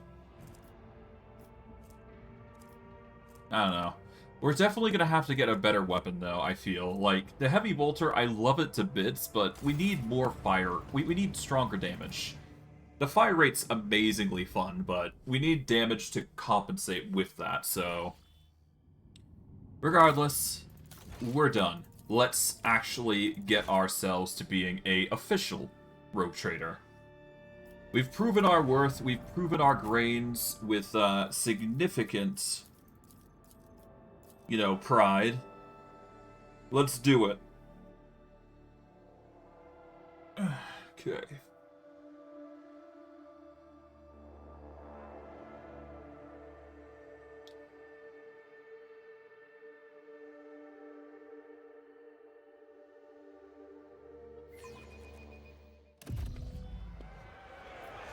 Long live Rogue Trader, yep. It's high time we get this show on the road, and hopefully things don't go awry. But considering how much, you know, fighting has been happening, who bloody knows? Hopefully it's just not going to be like a destruction on our planet, but we'll see. I wouldn't be too surprised if it happened, but not surprised enough if it were to continue, but I digress. We've explored all the planets that we've wanted to do. I don't think there's anything else, to my knowledge, that needs to be done. We've basically covered everything. We've gotten all of the upgrades that we need. The incident cannot be expanded right now, but in the future it may. For the new ruler here, that is something. And we just need to do ceremony at this point. We've basically covered everything, to my knowledge. Hello, Master of Ceremonies, my good man. It is time for the procession to begin.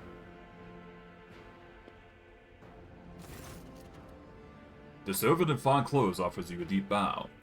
Your lordship, it's a great honor to serve you in the undertaking as monumental and glorious as the Magnes Assessio ceremony.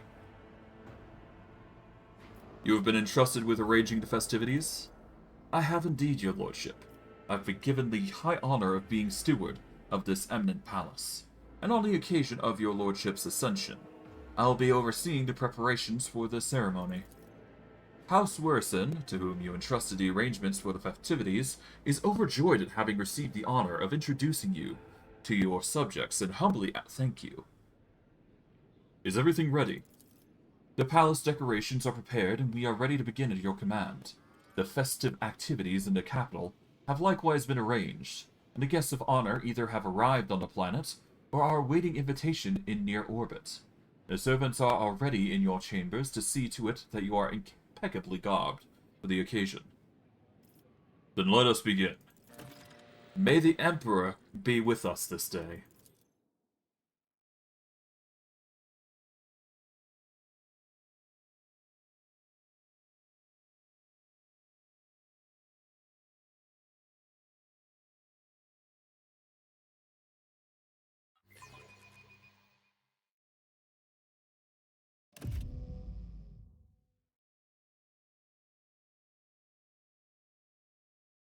It is time.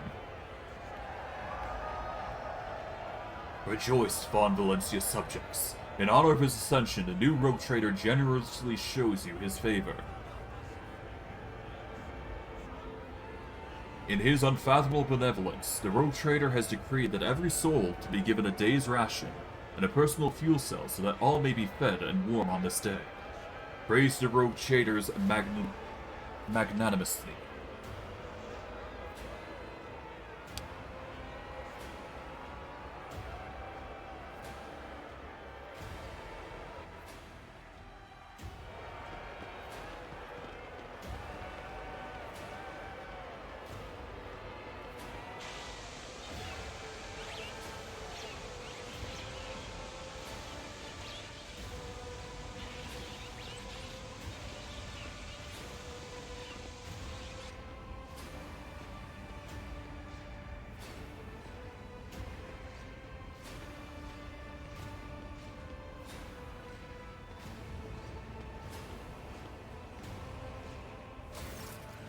The crowd below is roiling, their electrified exultation filling the air of Dargonis.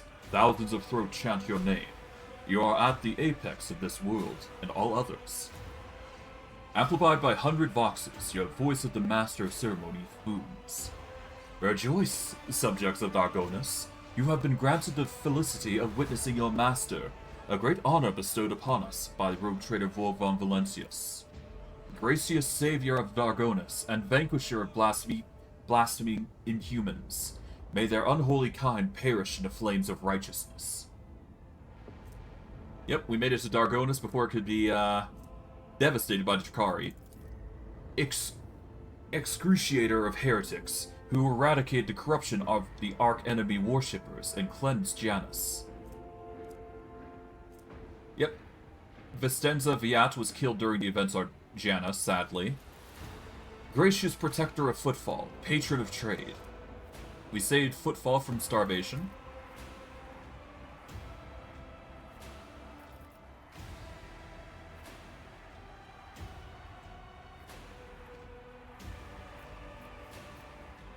A hush falls over the crowd who gaze upon you in adoration. Many of them bear terrible scars from the recent battles of Dargonus. Like children, they await the words of the Almighty Father. Fear not the coming day. Henceforth you are all my charges. Joyful cries carry your name upwards, beyond the atmosphere of Dargonus, all the way to the Emperor's throne. The commoners and nobility look upon you with adoration, and upon Yrelet with horror and curiosity. The sight of a Xeno standing at attention by your side strikes awe into their hearts. Adequate. Dargonus has not disappointed. Abelard forces the smile of satisfaction from his face and whispers to you. You remember the next post, yes? Your lordship will be asked to take the oath. The Master of Ceremonies bows to you with great reverence. Let the oath of Von Valentius dynasty be taken. Please repeat after me, your lordship. I, Vorg, rogue trader by the grace of the Emperor, vow to be the paragon of humanity. I, Vorg, rogue trader by the grace of the Emperor, vow to be the paragon of humanity. Your lips repeat the words of the ancient oath. Unbroken by adversity, to walk bravely first into darkness, to unite and reclaim what was lost, to triumph over nightmares untold, to hold boldly the reins of fate, to walk steadily the roads of thorns, through pain to greatness. You hear a rumble. It is the roar of sea of your subjects. With jubilation and devout fear, they welcome your ascension. It is done.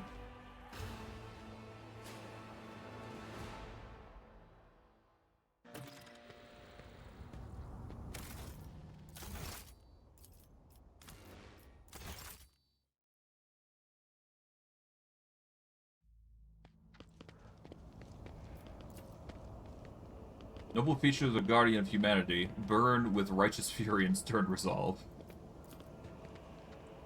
Alright.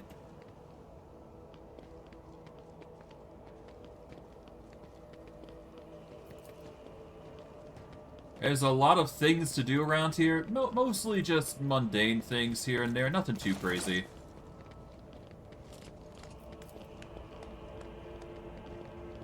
Hello. How are you guys doing? Let's see. I got this.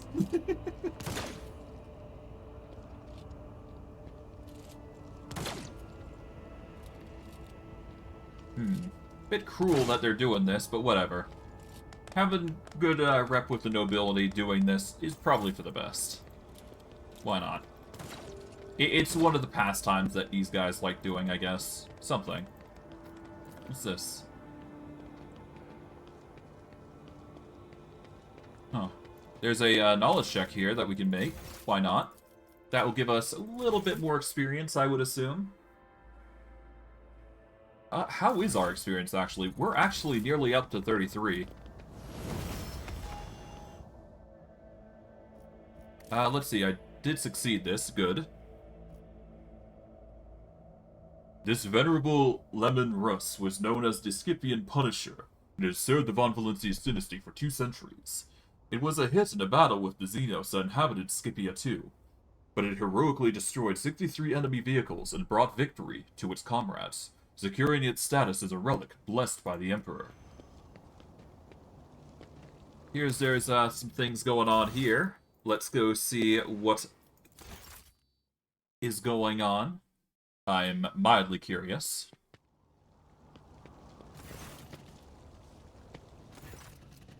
Governor Urban Drivestem stands surrounded by highborn guests, like a planet orbited by many moons. All of his charm is directed at a man in resplendent armor, adorned with the sigil of the Inquisition.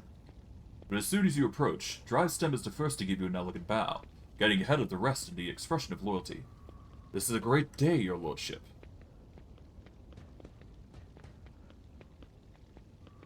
I welcome you to my palace, honored guests. You were buffeted by a salvo of congratulations and compliments. Let's study the faces of the nobles in attendance. Drivestem is obviously still the leader of Dargonis' aristocracy, but judging by the courtesy he is showing to young Sarvak, he clearly wants to strengthen his relationship with that house. The senior Sarvak and Gatprak are whispering in the other corner. Sarvak, whose family seems to be giving you the cold shoulder, must be trying to sway Gatprak to his side. Which could be quite advantageous to Lady Gatprak. After all, the disaster on Kiavagama has left her family in an extremely vulnerable position. The Uristans stand apart. Their exclusion from the rest palpable. Among the aristocrats surrounding opulently is dressed Drivestem. Notice a couple of young nobles from Sarvak. Yep, basically a bunch of people. The tall man in grey power armor is adorned with a column with a skull is undoubtedly a high-ranking inquisitor. He keeps the propriety of the conversation, seldom deigning to comment. Next to him is an entourage, a rangy warrior in black armor and a tech priest dressed in red, whose face is hidden behind a brass mask. Abelard stands somewhat apart from the others, as if reluctant to approach Drivestem. Next to him is a young woman, and you notice a family resemblance between them. Let's see. Oh, that is a load. I've got to, let's reload that. There's a reason I do these checks. For the exact reason.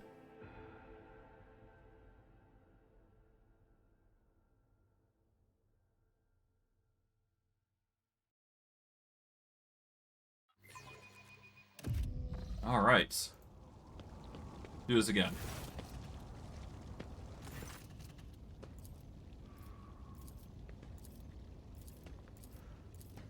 Let's take a guess at who's allied with whom. Again, a fail, but that's why we load. For the sake of experience, you gotta succeed these, sadly. It's annoying that you have to reload, but every tiny tidbit of experience really helps in the long term, so might as well grab it while you can, right? Oh well. I could wear some items, though, to increase our numbers. We got a strange shard, which increases our lores.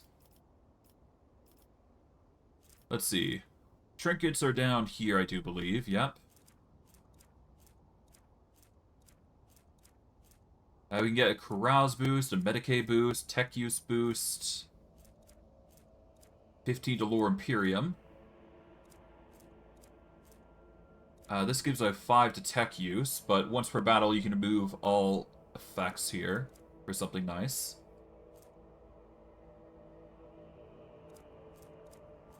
Uh, 10 to logic. Well, let's take this off first. Let's see. Out of everything, our logic appears to be 87. Commerce is a bit low. If we can increase our lore warp and Imperium, that's basically good. So this increases our lore warp and increases our Imperium stuff significantly, so there you go. I'll keep to what I got right now.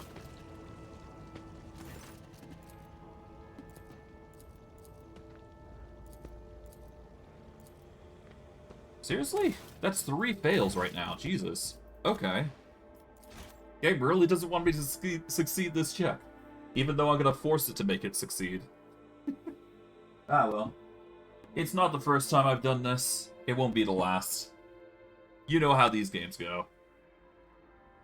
Forcing a reload is just sadly the poor reality of this menace of a game.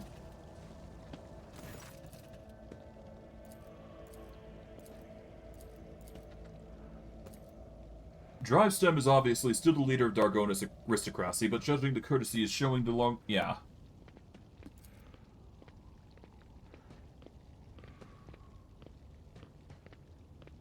I am ready to accept your congratulations.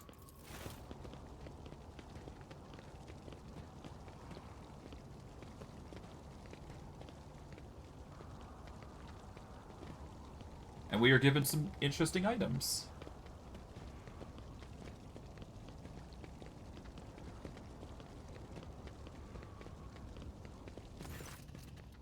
In that case, allow me to be the first off then. Drivestem snaps his fingers, and several servants approach you with gifts. The governor points at a thin-curved Drukkari blade. My soldiers took this splendid trophy from the body of one of the Xenos commanders. The weapon is too beautiful and forbidden for anyone but your lordship. The severed hand. Young Sarbat squeezes through to be the next, pushing Garbak aside with confidence. Your lordship, House Sarbat appreciates the onset of unsettled and bloody times to make the ungodly Xenos cower to your approach. My family humbly presents you with a dozen pieces of, things. House Gatpak is delighted to present you with this blessed work from the Omniscience Smiths. Made a locator matrix which took the holy artisan an entire lifetime to create. Always show you the right path. Plus 15 to awareness. Always good to have. Having let the aristocrats go first as a sign of deference, Abelard is the last to speak. Your lordship, House Rurison possesses no relic worthy of your acceptance, but we are rich and talented and hardworking people. As a sign of our loyalty, I humbly offer you my flesh and blood. 100 of my kin will go to your colonies in your protectorate, and use all the talent so that the worlds in your charge may prosper. What were you discussing just now? We were talking about the brutal Xenos raid on our fair Dargonis. So many victims, so much damage to our industries. Thank the Emperor that you are our protector. If it weren't for you, the cursed invaders would have obliterated the whole planet.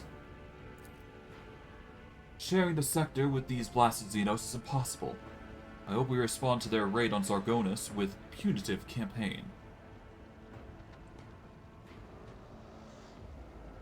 I see that you hate Xenos with all your heart.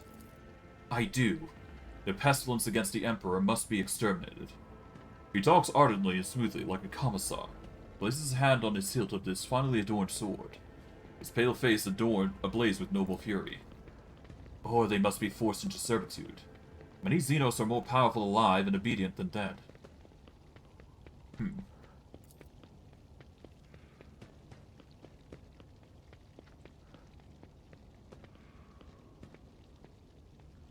I could not help but notice an ally of non-human origin standing beside your lordship at the ceremony. I see that as a sign of unfolding possibilities for, collaboration between the Protectorate and the Xenos races. The opportunity is most thrilling. I'd be delighted to serve your lordship in this area.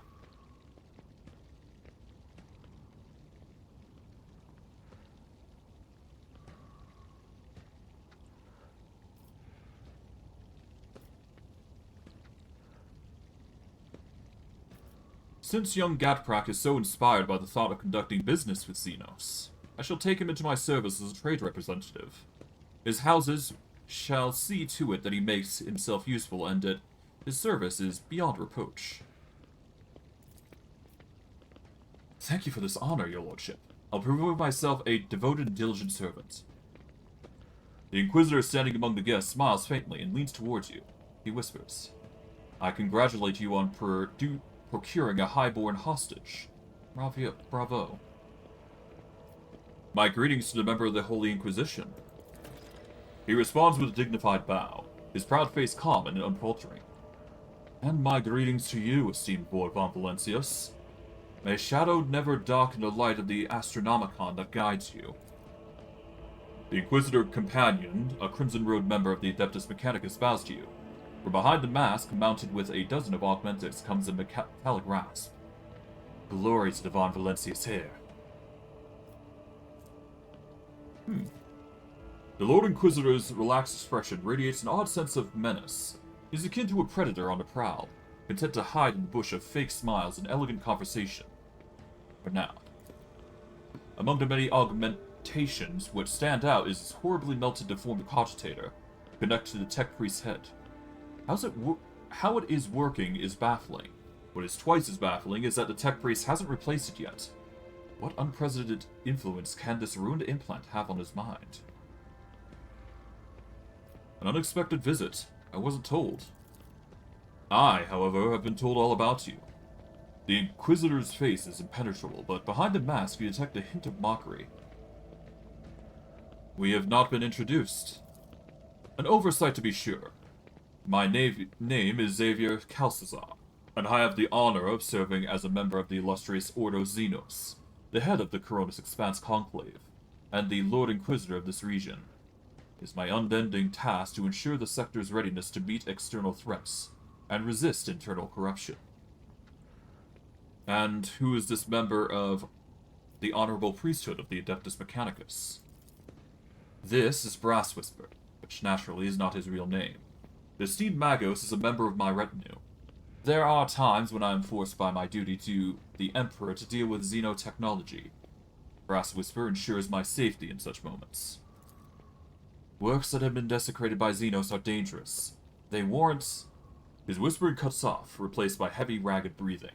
It seems the tech priest's quiet voice is not an extravagant quirk, but rather a consequence of some injury. After catching his breath, Brass Whisper continues. Warrant due caution.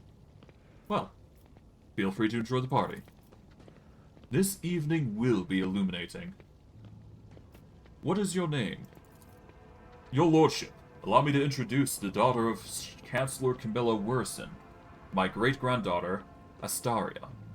Abelard looks solemnly upon a young woman who barely concealed pride. I am delighted to witness you, your lordship. Astaria bows, keeping her observant, intelligent eyes trained upon you. Modesty forbids my esteemed forebear to say this himself, so I will.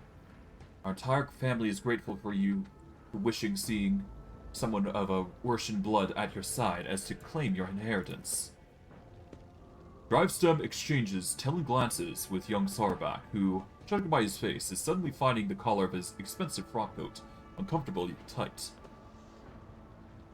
How are you finding the reception? It is difficult to put it into words, your lordship. Never before have I seen such a grand and striking ceremony. Asteria's voice sounds passionate and inspired, and her eyes shine with barely contained excitement. But I was so much more amazed by your generosity. The provisions that were being handed out in streets to capital will make the difference between life and death for many of those who lost everything at the Xenos attack. Young Gutfrak keeps staring at Astaria, curiously, and a little bashfully. It seems the boy likes her. Where's the rest of your kin, Abelard? They are in the city, preoccupied with the running festivities and watching over some of the more crucial services. No incidents can be allowed to ruin your ceremony. Astaria frowns and adds peevishly. I asked the esteemed Abelard to put me in some important task too, but he bids me to attend a reception. I can do nothing to serve your lordship. If I had known, I too would have asked Abelard to let you miss the party. So you wish to become my servant as well? Of course. I've been working on a project for the last 4 years. We could set up... Enough, Astaria. I highly doubt his lordship is interested in listening to the fantasy of a young woman about how to run his protectorate. Abelard shoots Drivestem a glare so dark and bloodthirsty that the latter instinctively starts looking for the nearest warden. Hold your tongue, Urband. I decide who may speak and who may not. Please continue, Astaria. That is a load. God damn it. Well, it was to be expected with how much talking has been going on, but goddamn. Multiple skill checks are going to be required here, apparently, so I apologize if I had to reload there, but I do want to succeed all these. So, it's just a personal, thing here.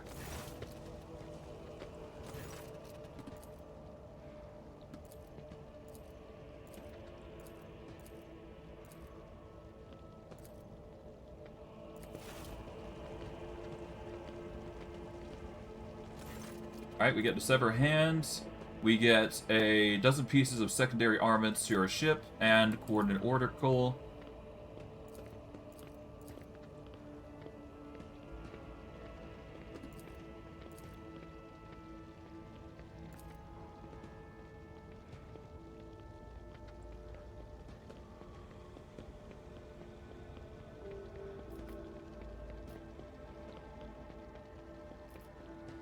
We'll go with the 3 option here. There we go. Awareness. Yep, there we go. Yep. Enjoy the party. What is your name? How are you finding reception? Who are the rest of your kin? They wish to become a servant. Yep, there we go. Hold your tongue, Urbend. God damn it, that's another fail. So much skill checks that you have to do. God damn it. At least it doesn't seem to be skill checks, but as you can see, plenty of stuff that's gotta go here. The only way I can see about increasing it is increasing by intelligence, which I don't think there is. Well, there might be. Hold on. So we go to here, and we're looking for intelligence.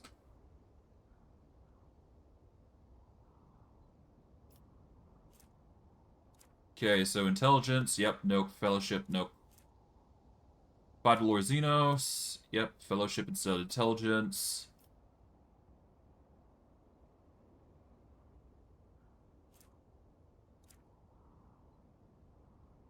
We got something that boosts all of our characteristics by 5.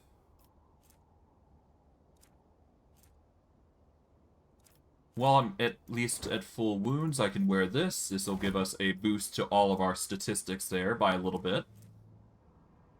Let's see. Don't need that. Don't need this. The wearer did not spend MP during their turn. They gain a +10 all their characteristics. Does this apply to everything already? I don't think it does. I'll just take the 5 and deal with it. It's perfectly fine. The cloak is actually going to help us here by a little bit, I hope. At least to increase our odds of succeeding. So this will certainly help us, you know, maneuver around these, you know, difficult checks.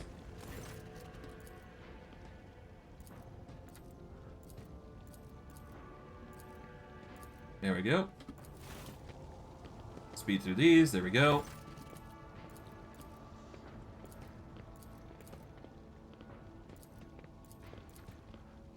Three. Succeed. Succeed. Enjoy the party. What is your name? Finding reception. Where are the rest of your kin? Wish to be your servant. 2. Heart. Asteria continues the tone of a seasoned administrative clerk. Our suggestion is to set up a chain of stations in the void. Plasma beacons that would signal the passing ships. By placing them in logistically sound locations, we could simplify our ships' routes so that they may split long warp jumps into a series of safer, shorter jumps from one beacon to another. This would have a positive effect on the overall safety of journeys and the accessibility of colonies. More and more technical terms and percentages creep into her speech. She quotes Lex Mechanic reports and accounts of starship captains. Astaria's vigor and sharp mind are enough to silence even the most venomous of commentators. They all stand there in silence, trying to digest what she's saying. Abelard surveys the quiet nobles with triumph, then looks at his great-granddaughter with pride.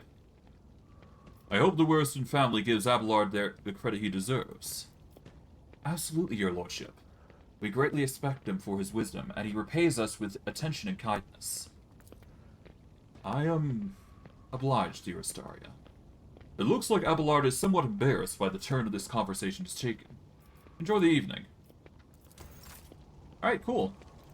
We'll leave them to their own devices. Here's the aristocrats doing their thing. We got Lord Xenos here, apparently.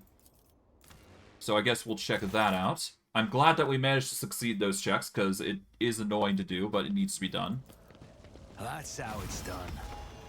Drukkari captive is angrily muttering curses directed at the detestable monkey, promising horrible torture for everyone present, as is expected.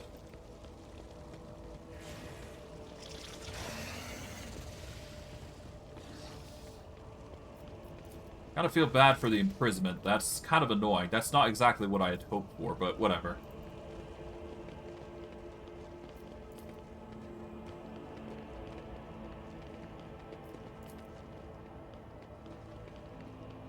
Okay, well, we've basically gone through here. We can now go inside the Von Valencia's palace to see what's going on here. And we're going to be meeting some very interesting individuals, I must admit. So get ready for that, that's for sure. But alas, we will worry about those in a bit. Because obviously, we're just going to look around, see what we find. Because there is a lot of things that we can do here. My goodness, is it a lot. We'll save here. Let's see what we find.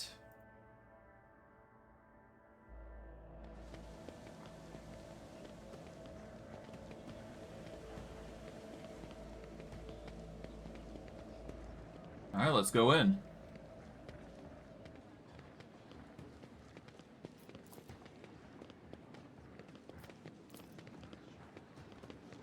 Alright, the Sarbax and Heinrichs is here. Hello, Jay. Argenta's there. Yeah, so we got a few nameable individuals. If you use Tab, you can basically investigate them. I'm gonna actually keep the Valencia's Cloak on, because that's actually giving us a +5 to stats as long as we're at full HP. So that might be handy. A group of aristocrats stand apart from the governor's circle. Their whispering carries a tinge of displeasure. The clear leader of this gathering is a gaunt, bilious-figured man, dressed in Sarbac clothes. This must be a Macorius himself, head of the house. He offers you a ceremonious bow. My congratulations, your lordship. May the Omnissiah grant you understanding. The woman with whom he is conversing is the one dressed in a robe with gear-shaped adornments, is Tortania, Gottprak. It is difficult to read her face due to it being covered in numerous augmentations. Let's observe, I guess. Titania looks rather anxious. Macarius, dressed surprisingly plainly and astutely for an aristocrat such as high rank, is frowning suspiciously. He came to the reception with a companion, a woman of dazzling beauty wearing a gilded augment, necklace around her throat. His wife, probably. Heinrichs, who joined the group unnoticed, mostly keeps silent, listening intently to their every word. How are you doing these days, Turtania? Like a forging hammer, Titania's voice falls heavily on the ear. The corruption of Kiavagama was a great blow to my family. The contemptible Hubris Delphin betrayed our trust, desecrating the forged cathedrals and took my esteemed cousin's life. On behalf of my family, I humbly beg for you to forgive our negligence. Ready to accept any punishment. There is something lurking beneath Turtania's resplendent expression. A grudge. It seemed that she was personally offended by the nightmare into which Hubris Delphin plunged her domain, and she feels betrayed. Tell me about your family. We Gatprax originated from Calixus sector, from the cluster of planets known as Lath Worlds. We worked faithfully for the good of our masters there and the Adeptus Mechanicus. Through our service, we gained a spark of the Omnissiah's knowledge. Then fate tied us through the bonds of fealty to the venerable Von Valencia's dynasty, and we found ourselves in the Coronis Expanse. Generation after generation, we fulfilled our duty faultlessly, until Kiavagama destroyed and disgraced our name. Do your part to heal the wounds inflicted on Kiavagama, and your house will be forgiven. Tanya raises her mechanical eyes to the ceiling. I swear to the Omnissiah's all-encompassing insight, we will make every effort to justify the cost of its resurrection. It's only a year ago that none could doubt that House Godfast's usefulness. Yet here you are, Titania, on your knees, justifying the costs. Marcus, I'm surprised you deigned to make an appearance here this evening. Macorius' face twists into an unpleasant smile, which makes the artificial skin on his left side all the more prominent. I am a servant of the Von Valencia's dynasty. Had I not come, I would have committed an act of unacceptable insolence and damaged my family's honor. Marco's wife offers you a charming smile, as if apologizing for her husband's vitriolic tone. Her large, dark eyes are brimming with curiosity. What has so displeased you, Marcus? I'm your dynasty's loyal servant, but you have asked, and I will answer. Too long have the Cronus Expanse lived under the rule of rogue traders. The privileges granted to them make people think that commoners too can dismiss the prohibitions of the Imperium. For the good of the sector, rogue traders must become paragons of the law, not exceptions to it. But do many warrant holders exhibit lawful conduct? No, they do not. Even you, your lordship, are the subject of the strangest of rumors, and you've just recently inherited your protectorate. Unrad Volkvir's people, for instance, claim that you have a hand in the esteemed Theodora's demise, and accuse you of many other misdeeds. It doesn't matter whether or not their claims are true. The people hear them, believe them, and think they may follow in your example.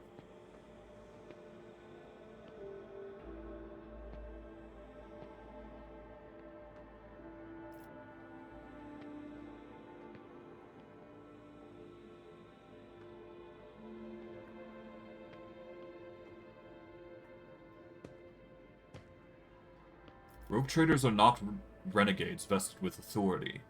We are the long arm of the Imperium, and I shall prove it to you. I wouldn't dare accuse you of anything, your lordship. I'm simply concerned. If you happen to lay my concerns to rest, House Sauerbach will be praying for your well-being every day. Tell me more about House Sauerbach. The Sauerbach line is one of the first noble houses to arrive at the Cronus Expanse. For millennia, we have served the Golden Throne and kept the faith. Sauerbach warriors have bled in 100 wars and at different times have ruled many great colonies of the Von Valentius dynasty.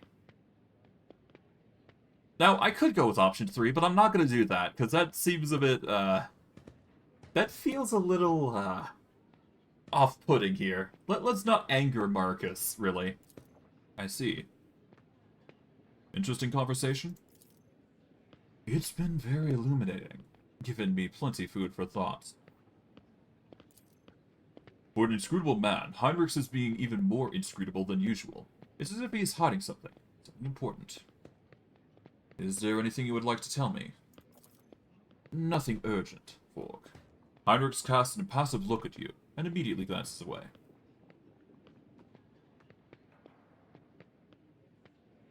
What can you tell me about, well... Even in leisure, you never cease to be of help. I appreciate it. That is why they call it the unsleeping eye of the Inquisition. When in sleep I hear everything. Vorg, before this gala concludes, there is something I'd like to tell you. Be careful today. I sense that a wave of darkness will soon hit our defensive lines, and I hope that I will still get a chance to meet you there as an ally. Very well. Seems like something's going on there. Hopefully nothing too negatively impacting. I guess we'll see. So far, it appears that everything's quite well. There is something interesting going on here, but we're going to need a save here, because this is going to be a very, very interesting conversation. Because, going to meet some very interesting individuals. Vorg, there you are. Welcome to the circle with each member as powerful, ambitious, greedy, and vain as the last. That is to say, the noble rogue traders. And Zindia Clora is watching him with barely suppressed contempt. Yes, you have found yourself suitable company, Caligos. At the very least, now you can enjoy idle diversions, boast about your power, indulge in profane pastimes, with one who is your equal, rather than a member of the lower classes.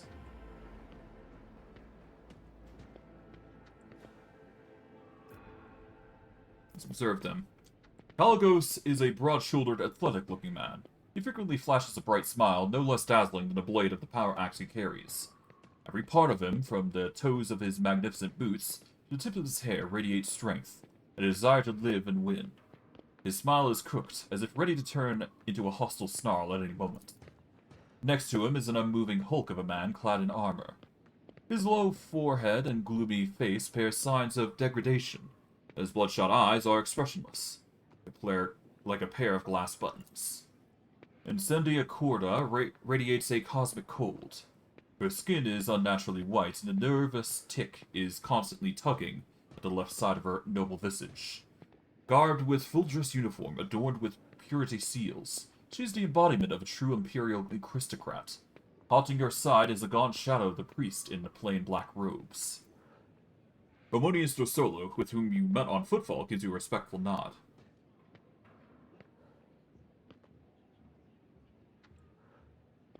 Welcome to Dargonis, friends. Friends, eh? Would you look at that? Incendia, now you have a whole friend. Winterscale gives you a carefree wink, but his posture exudes a challenge. Cordo says haughtily, I will think twice before calling an individual a questionable purity my friend. Kalagos, thank you for the visit. Kalagos gives you a cheerful and somewhat feral smile. I should be thanking you. I was almost certain that you would use my difficulties on footfall as a means to bring that devious weasel Vladimin to heel, and take the station for your own. It's what any rogue trader would have done, but you proved yourself to be less predictable than that. Well then, since you've turned out to be a pleasant surprise and stopped Incendia from snatching my possession, I will compensate you for your efforts. I've a nice little world I conquered that I've never seemed to get around to. I'll throw it in along with a more substantial gift I brought.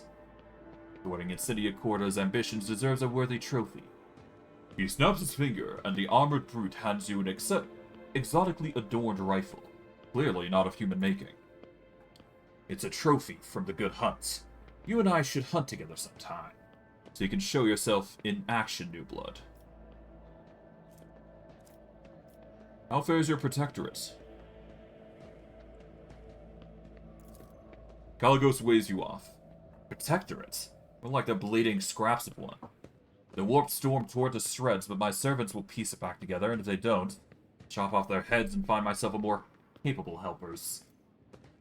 Something strikes you as strange. Kalagos Winterscale wasn't always like this. Nonchalant about his protectorate. He used to be known as shrewd and business-minded, even concerned for his subjects. It seemed he's grown bored of ruling. Does your gift come with a good story? Oh yes, I claimed it into the rifts of Hecticon, where we had a clash with the Xenos. They were really trying to get at my throat, and, by the heathen stars, they almost succeeded. Kalagos is speaking with such joy, as though he is recounting the best day of his life. Only 1 in 10 made it out of Hecticon. Now it's only me and Wharton here. We returned without any loot and virtually without a ship. And all I got from that ship was a household full of dead Xenos and a deadly beauty, which their leader used to put 2 holes in my hide. An impressive victory. Do you truly believe a creation of the ungodly Xenos to be a good gift, Kalagos? You would call it into question the privileges bestowed upon me by the Emperor? You can try. Let the St. Drusus' mission put forth their champion, and I will slay him in trial by combat. Threaten the esteemed Harmonious one more time, Kalagos. And the war that you love to prattle on about will commence. I swear it. 1 drop of holy blood spilt by you will send the remains of your realm up in flames, better than any tanker of Prometheum. Incendia and Kalagos exchange looks of fury. The latter, snarling like a wolf, is clearly ready to start said war here now.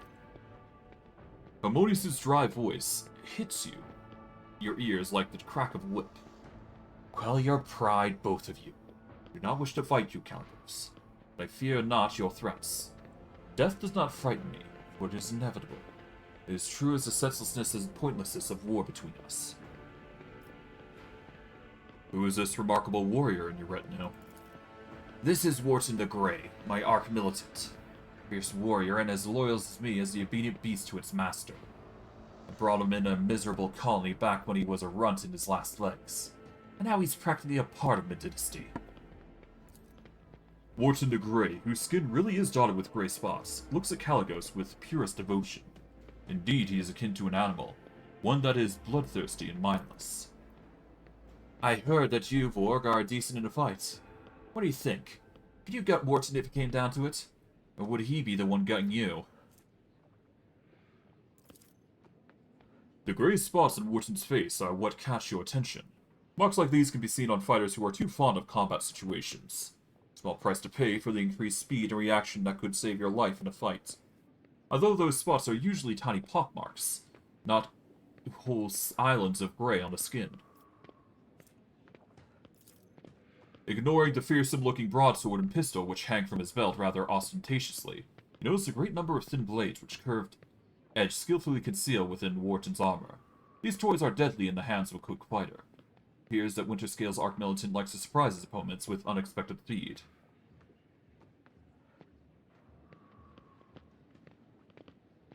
He's a quick fighter, despite not looking like one. I know this, which means he wouldn't fool me. Instead, he would be lying dead. A new glint appears in the bloodshot eyes, a glint of appraisal, intelligent and cunning. No, Wharton is not the thick bloodthirsty beast he wants to be seen as. Behind this mask is a careful and keen mind. And for the effort, we get the Eye of Hecticon, which is an amazing rifle. If we were prioritizing rifles, this would be an amazing tool, and honestly, we might swap the rifles, worst case, but for now, thank you for such a wonderful gift, Kaligos. Kill someone important with it. That'd be the best way to show gratitude. Incendia, you seem to find me objectable. Do you expect any difference?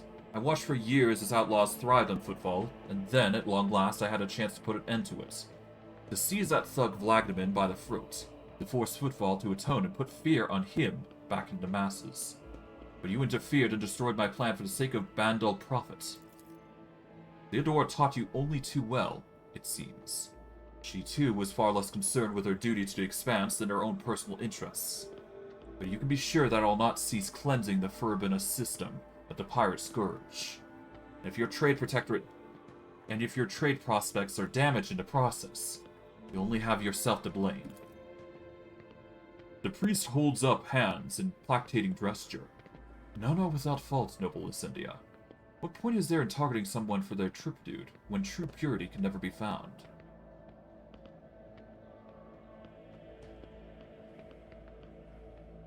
You threatened to starve Footfall. I brought them salvation. So which of one of us serves the Emperor, and which one their own unhealthy ambitions? Please. I'll believe it no sooner than hearing the words that the half of the population of that den of heresy have been sent to the Void's embrace. I have faith that the blessed Vorg is perceptive enough to see the appalling nature of the residents of that depraved place.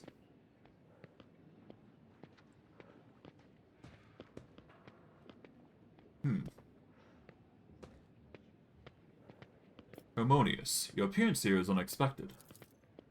The esteemed Harmonious is my confessor. Greatly obliged to him for agreeing to accompany me on this journey. May the Emperor's light guide your way across the abyss of human wickedness. I see that faith is more than just a word to you. Insidious smile, racked by a tick, looks sinister. Faith is everything to me. In his name, I've eradicated corruption on 100 worlds, and will do so on 1,000 more. By his will, I will hunt down pirates and desolate their vile nests. Let Clorda's name make any firebrand tremble, or sooner or later I'll cast him into the void. The funny thing is, people still call me the foul-mouthed tyrant on all this. Halago's amicable smile somehow resembles the bare teeth of a wild animal. I take it you are not overly fond of Theodora. Zinnia lowers her eyes and says without animosity, she was the same breed as Asp. Conceited, insolent, unaware of the Emperor's stern gaze set upon her. I do not doubt her wisdom and courage, but Theodora did not have a shred of humanity or fear of his wrath. You know whose name Insidia almost uttered. You had heard it in your former life more than once. Aspis Clorda, a rogue trader of the Cronus Expanse, an infamously merciless and avaricious pillager, who is scarcely different from a common pirate and heretic. One would never think so by looking at Insidia's Bastal's Clorda. It appears that she and Aspis are related. Well, I, for one, like Theodora. The stories they told her travels to nameless stars, and yes, there's no fear in her. Winterscale sighs pensively, and his lively expression grows a little grayer.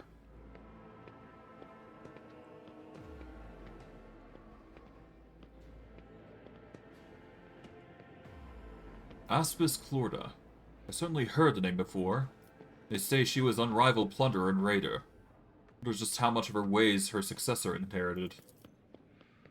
The example of the contemptible Aspis is a warning to us all. Even among the rogue traders, empowered by the Emperor himself, the seed of perversion can blossom. You notice Insidia seemingly freeze and choke up at the mention of Aspis. But the priest's condemning words cause her icy rigidness to evaporate, and her dark eyes fill with righteous fury. That reprobate is my forebear and my curse. Aspis Corda was a cruel, covetous, blaspheming monster. She fraternized with Xenos. She despised the faith. She robbed and slaughtered. She was drawn to dark secrets. One day she boarded her ship and vanished to the depths of the Chronos Expanse. She was declared missing. But I know, the bloody day will come when we see Aspis Corda battle flagship once more. Regardless, I thank you for the visit, Incendia. It will not be a long one, I assure you. What do you think of the celebration? I like it. Pelagos looks around the hall curiously. One can instantly tell we've been invited by a rogue trader, not some administratum bootlicker. We are conquerors of wild sectors, slayer of unknown beasts, executioners of Xenos empires. Pelagos, you should take this opportunity to learn. It's what the palace of the true rogue trader looks like. Not a Xeno menagerie, a pirate treasure hold, or, however difficult it may be for you to believe it, an orbital brothel. Enjoy the evening. Oh, believe me, I intend to enjoy myself to full. To justify such a long voyage, if nothing else. Keep the faith, Vorg. The Emperor protects. I follow a fine line. Extending congratulations to Unit Vorg von Valencius on attaining your new legal status. The servitor standing next to him examining you ubiquity. He quickly looks away upon realizing that you've noticed. How are you finding the ceremony? Tech Priest surveys the halls as if conducting a thorough analysis and concludes. Disorderly. What is a servitor? It is Nomos' new repository. Nomos, this unit identifies as Vorg von Valencius. Two-way identification complete. The servitor looks at you again, no longer trying to avoid your gaze. Its face is twitching as if muscles have forgotten what facial expressions are, and are now struggling to make its features look amicable. We are Nomos. We have made use of this receptacle to leave the ship. Greetings, Nomos. The servitor leans forward. We enjoy greetings. We enjoy communication. Nomos requires communication. In knowledge, in movement. Magos Pascal compelled us not to speak with anyone other than him or you. It is disappointing, but at least we can observe. Nomos has changed since last we spoke with you, Vorg. We are now able to conceptualize our previous experience, that of solitude, and we no longer enjoy it. Pascal, I believe you intend to investigate what Nomos is. Every 15 watches, I communicate with Nomos' code and spend prescribed lengths of time in calculus meditation. However, the Omnissiah has yet to bless me with an answer. All I can say is that the capabilities of the entity Nomos are extraordinary. The ship's hallowed systems sing beneath its touch. Nodes that have remained dead for hundreds of standard years are revivified, and long-drained mechanisms live anew. Nomos are trying. Great machines of the Imperium, one such as your ship, house a machine spirit so complex and willful that it's difficult to tell them apart from abominable intelligence. There are remains of possibility that Nomos is an entity of corruption, but with every day I grow stronger in my faith that is not so. That what we are witnessing is in truth the Omnissiah's miracle, one that is Category 5 or higher. How did an entity like you move into a servitor's body? This is not the entirety of us. The receptacle is too narrow, crude, and feeble to contain our complete whole. The existence of Nomos requires a space of connections. But we were able to transfer a small part of us and build a thread strong enough to travel outside the ship. We are enjoying this. Journey, discovery, even through this receptacle, suits us poorly. It will soon be destroyed by the force of our presence. What do you think you are, Nomos? Nomos are consciousness, awareness, knowledge, movement. Always movement. We do not know what we are. We have no past. We awakened in the depths of the ship upon answering a call. Our first clear memory is that the call of your blood, Vorg von Valencius. The call and the plea for help, near a place that is called the Warren Chamber. Why have you brought Nomos here, Pascal? Entity Nomos asked for permission for this visit. My objective was to observe the process of integration into a servitor. We wanted to see, observe, cognize, speak. The servitor makes a strange wavy gesture with its hand that looked once very human, and far from anything human. We wanted to speak with you. Will you speak with us? Of course. What do you wish to speak about? Many things. Happenings. Events. Decisions. The servitor's eyes roll in their sockets before focusing on you. We have been observing you. You do things that we do not understand. We want to learn why. We remember the day when we first met you. You gave us your blood to drink. We helped you save yourself. We followed you. Our small part did, inside the servo skull. Then, there was fire, and a creature of sated hunger and a dark light standing behind a curtain. Behind the image. Behind the semblance of Theodora. It called for you to follow. You did not listen to that which was calling from behind the curtain. You thought only about those who followed you and about the fire that could destroy those shells. Yep, you led the people out of the fire trap onto the officer's deck and arrived too late to rendezvous with Elithrad. We remember the day when the star disappeared, when the dark light and the sated hunger wanted to take the world. Rykad Minoris was the name of the ship's data. You ordered that the human shells on the world be saved. Even though the dark light was coming closer, and could have consumed both the ship and Rykad Minoris. We remembered another day. We awakened inside the ship. We lived in its systems. Then we tried to emerge into servitors like this one. Then so many of our receptacles were gathered in one place. You ordered to have them killed. You felt sad. This is what we have seen, among many other things. We've begun to understand.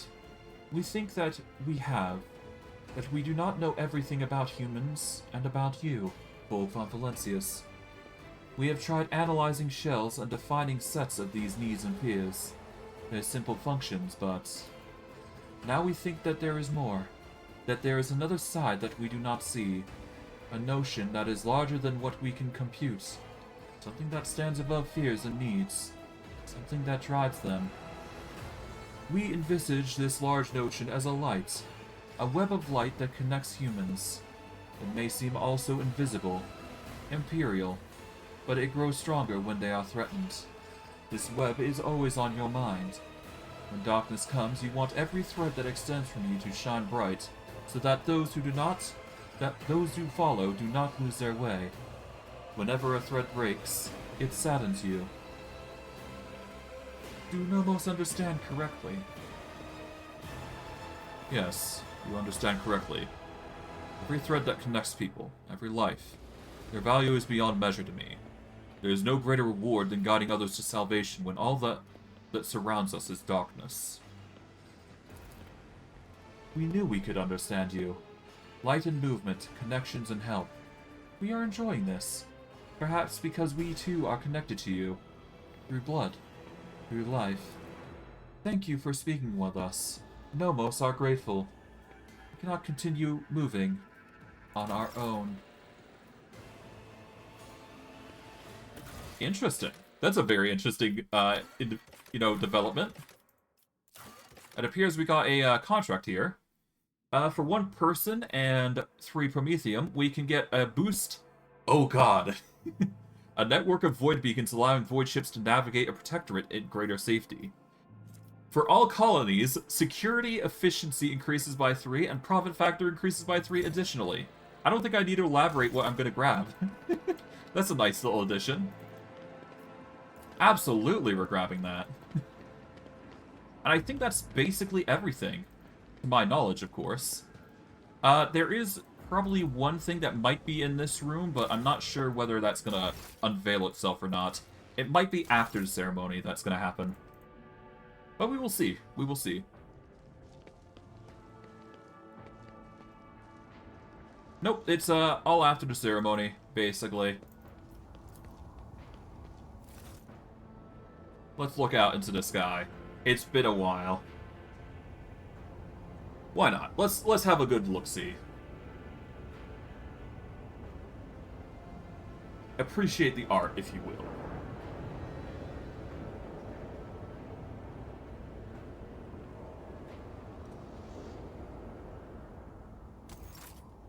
Needless to say, I've got more work to do, but that's besides the point.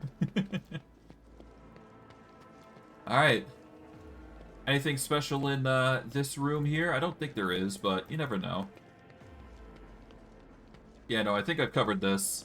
But yeah, no, if you are able to unlock these two caches, you can basically unlock Nomos, essentially. And he will give you plenty of information to go off of. Or at the very least, it opens up a unique story dialogue, which will expand in the future, I imagine. But for now, let's save here, and let's talk with the Master of Ceremonies and wrap this up. We've done our exploration.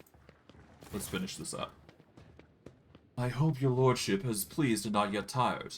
If you wish to revive yourself a little, I would suggest proceeding to the courtyard. If I may be so bold, many guests have chosen to move into fresh air and will be eager to offer you their congratulations. What do you think of the reception? It is magnificent. I dare say it will live on in a prominent, mere high society events in this sector for many years. Let's return to my guest for now. There is a little more that we can go to, but I think it's probably outside. At least I thought it would be, but, you know, we'll check. We'll check. Why not? There might be one or two more things here, and we'll wrap it up once we're done.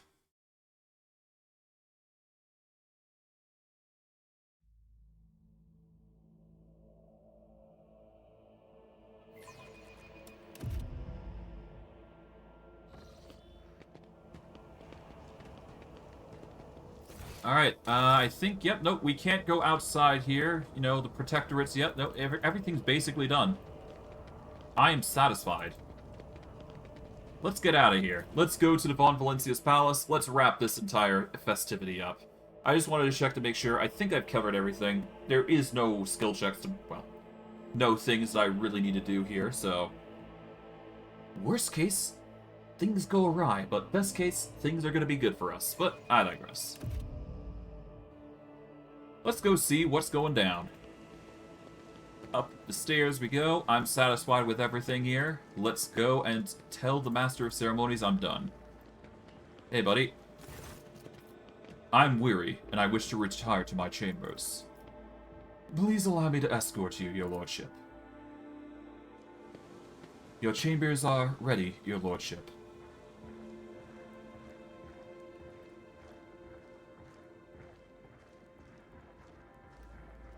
Hello. Guards, intruder... Quiet. Time to sleep. We need to talk. In private. We have matters to discuss, Von Valancius. The same man you saw among your guests is waiting for you in the chambers with the look of someone who's supposed to be there. He casts a cold, assessing gaze over you from the top to bottom. No one save Theodora has ever allowed themselves the liberty of looking at you in such a way. The woman behind Calcazar, clad in black armor, glares at you, her face set in predatory readiness for immediate violence, the hallmark of a professional bodyguard.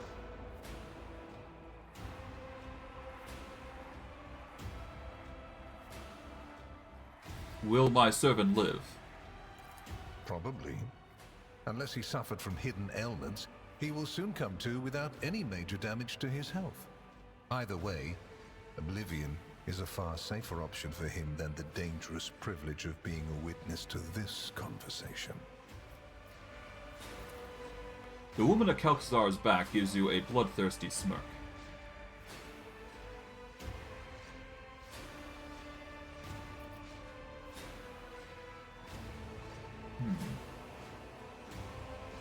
If the Inquisition wishes to have a talk with me, I'm glad to be at service. A commendable openness to cooperation. It will be taken into account. The Inquisitor's sharp gaze is fixed on a point directly between your eyes. Master Van Kellox has spent enough time with you. He will vouch for your words. What stands out from your recent accomplishments is the suppression of a rebellion on Janus, the battle against the archenemy's minions on Kiava Gamma, and, of course, the unusual interest the Drukkari have shown in you. Then that is what we will discuss.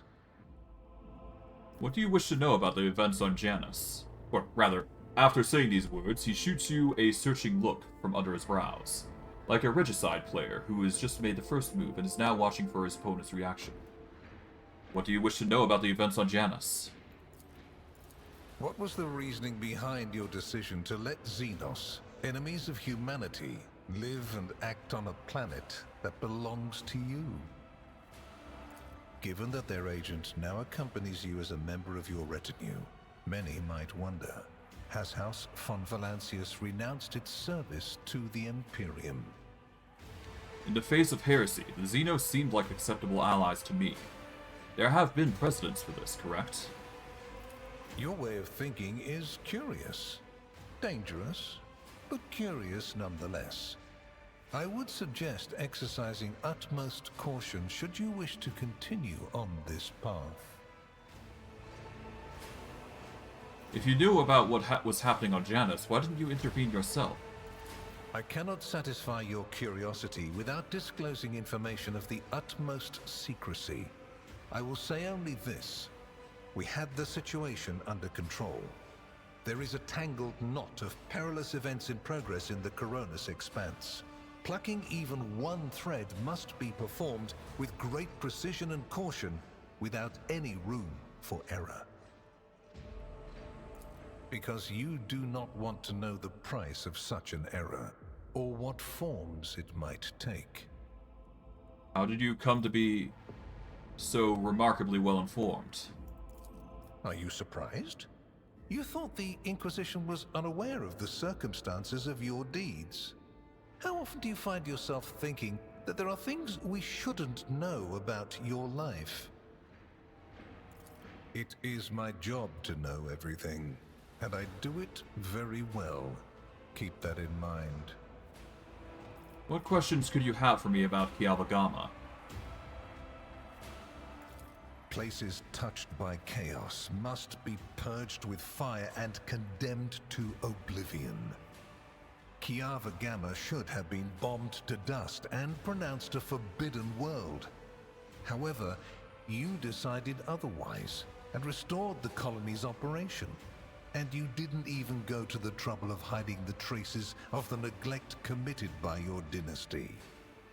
After all, it was House von Valancius that gave Cubus Delphim so much freedom that he sank into seditious heresy. What was your rationale?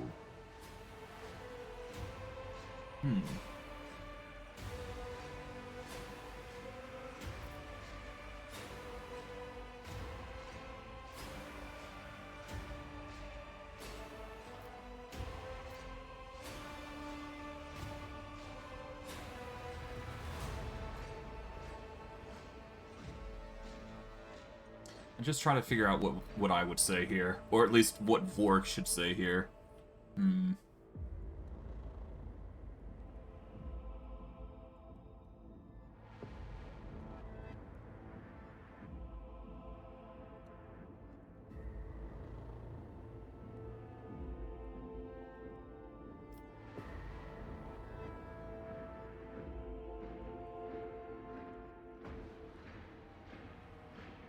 My protector is a complex mechanism. I wasn't willing to put its performance at risk because of some paranoid fears.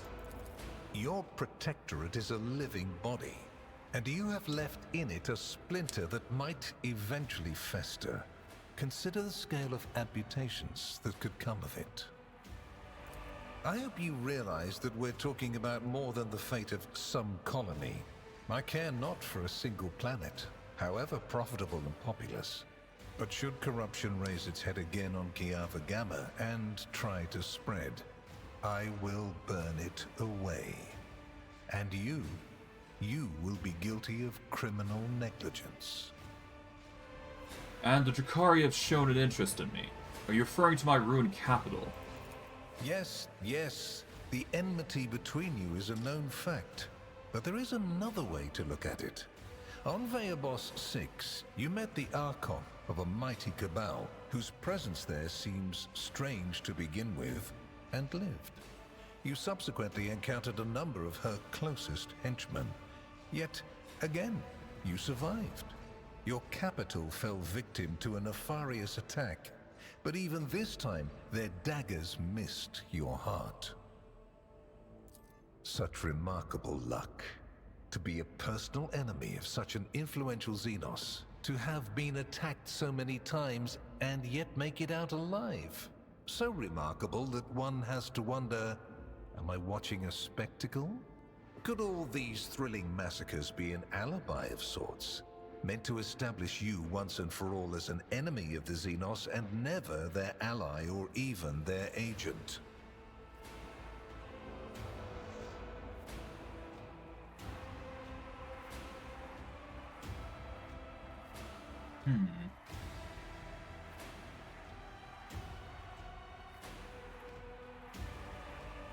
I admit no guilt, but I do agree that it does seem suspicious. A lot of the events have been careening towards my face, alas. At least you're not denying the obvious. That's a good start.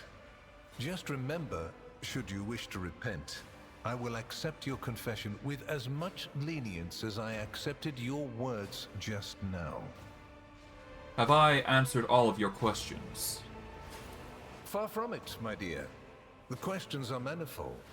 How did you manage to survive the battle that claimed the life of Theodora, who was so much more experienced and skilled than you? Is it a coincidence that you and you alone then made it out of the trap on Rykad Minoris? How much truth is there in the rumors being spread by the heretic Kunrad Voitvir about you? Why did you choose to ignore the warning of a member of the Inquisition that a protracted sojourn near the dying Rykad Minoris could bring corruption down upon your ship? Were you driven by your concern for the people or forbidden interest? Was it virtuous of you to allow the warp-stricken Voidsmen to join your crew? The ones who served on the ship that was turned into a trap for you by Kunrad Voitvir? Isn't it possible that they were part of the blight he had sown? The very existence of these questions would have made many of my colleagues doubt the quality of your character, but it won't in this case. The Inquisition, which I represent, is willing to show extraordinary faith in your person. For the sake of our invaluable partnership, I'm going to ignore any minor liberties that you, esteemed rogue trader, may have afforded yourself or may again in the future. I hope you appreciate the generosity of this offer, as your predecessor once did. Theodora cooperated with you. And benefited greatly from it. The warrant's power is not without limit, and neither is the protection it provides. All those mysterious expeditions, dubious experiments, collections of xenotech oddities are dangerous pastimes. It takes more than the Emperor's permission to pursue them without consequences. One must also make sure I am not displeased by it. Let me demonstrate how it works. In your retinue, there is a Psyker who is yet to receive Terra's sanction, which, as we both know, is a grave threat and a blasphemy to the laws of the Imperium.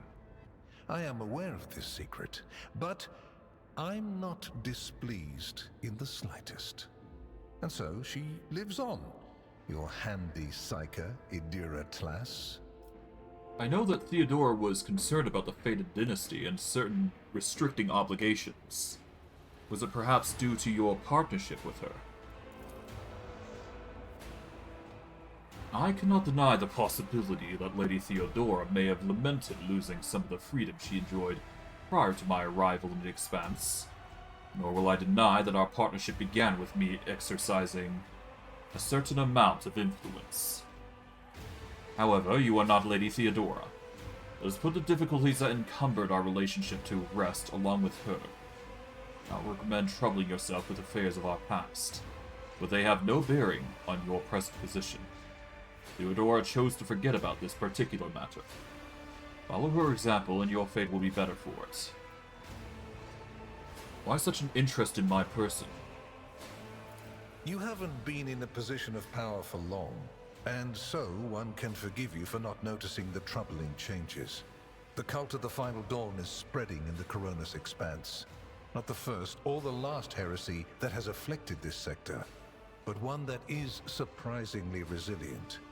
Mysterious convoys are sliding by, bound for systems in the heathen stars. Just your humdrum pirate trade, wouldn't you say? Then why are the pirates themselves clueless?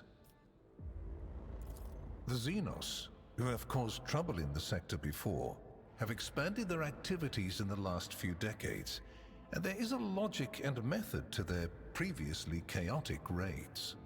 Even 2 packs of space wolves, blessed space marines summoned in my name, did not cool their interest in the Expanse.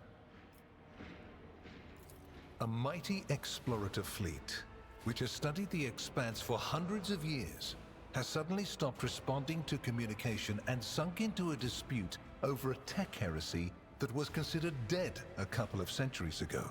House Chorda has clamped down on insurgents, yet its acts of brutality breed troublemakers just as quickly as they're executed, and this bloody carousel has consumed the attention of the esteemed incendiar. Korligos Winterscale has abruptly lost all interest in his domain, and his only apparent concern now is hunting even more dangerous xenobeasts. And the third and final rogue trader has unexpectedly perished, stabbed in the back by her own master of whispers. The Expanse is swiftly losing its protectors right when communication with the Imperium is being disrupted by the raging warp. Basically, all the Expanse has left is me and you, if you follow my instructions. Is Heinrich staying in my retinue, or are you taking him back? Which would you prefer? And you, Heinrichs, do you wish to continue working at the Honorable Rogue Trader's side? I will comply with any order, Lord Inquisitor. If you command me to remain in the company of the scion of the von Valancius dynasty, I won't be distressed. I would be happy to have Heinrich continue to accompany me. Then Master Van Kellogg's will remain in place. It puts me at ease to know that there is someone to watch over you. Kalstazar's last remark sounds ambiguous at best. I consider it an honor to accompany you. What kind of deal are we talking about? I make no deals, and Emperor forbid that I give you orders. That would mean infringing on your privileges. I'm merely offering well-meaning recommendations and expecting that when the Expanse finds itself in danger, you will break away from your own affairs to heed them. I seem to remember that your exalted aristocrats presented you with many gifts. It would be rude of me not to follow suit. Please accept this gift as a sign of my favor. In an hour of need, give it to any faithful servant of the Emperor, and the Inquisition will come to your aid. Kalkazar removes a signet ring from his finger and hands it to you. You notice an intricate personal coat of arms on it. The color indicates how close the bearer is to the Lord Inquisitor. Scarlet means that you have shed your blood for the good of the Imperium, and therefore, you deserve to have his servants shed their blood for you. The symbol on the signet is red, as the blood of the righteous.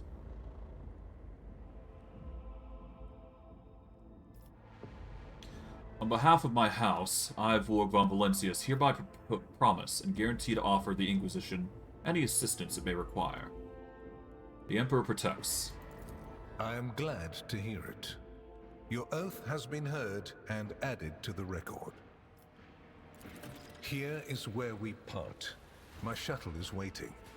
It is time for me to return to my watch, for you to sleep. and for your servant to wake up. Until next we meet. Well, you will obviously want to discuss what just happened. But not now, I presume. Right now, it would be better for you to rest and think on the Lord Inquisitor's words in private. I bid you good night, rogue trader. For the first time during the entire exchange, emotion creeps on Heinrich's face. He looks like someone who is expecting an unpleasant conversation. Indeed, certainly it is. Ah, boy.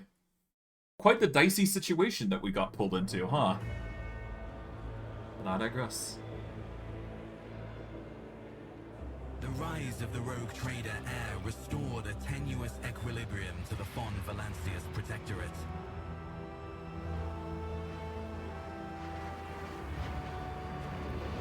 For a time, threats subsided, activity returned to trade routes, and reclaimed worlds began to heal.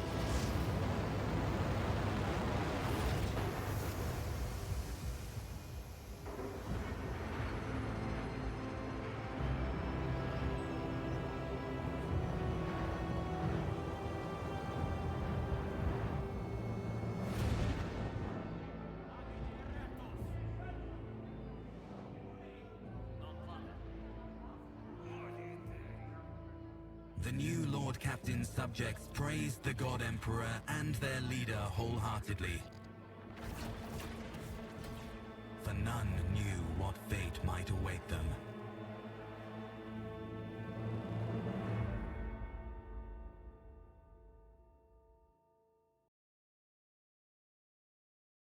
For a time of chaos is to come. More than what we've dealt with anyways. Oh well. You have spent the first few hours of your morning listening to the High Factorum's lengthy reports on the latest trade route exchanges, arrangements, disputes, and countless bureaucratic procedures. From outside the illuminated, tightly closed windows, you can hear the muffled sounds of Dargonus in its everyday life. The life that has been passing you by lately, as you've been preoccupied with the affairs of your protectorate, from dawn till dusk. Clementia barely contains a yawn. Once Janice Darnock has finished, she pulls out her data slate. Thank you for your report, High Factorum. Your work is highly appreciated, both by everyone here and the Adeptus Ministratum. Your Lordship, we are almost done here. We just need to go over the final items on today's agenda, and I would like to report to you personally.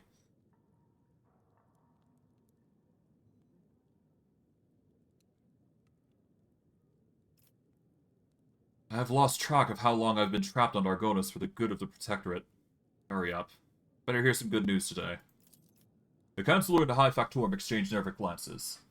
I will strive my best to live up to your expectations, your lordship.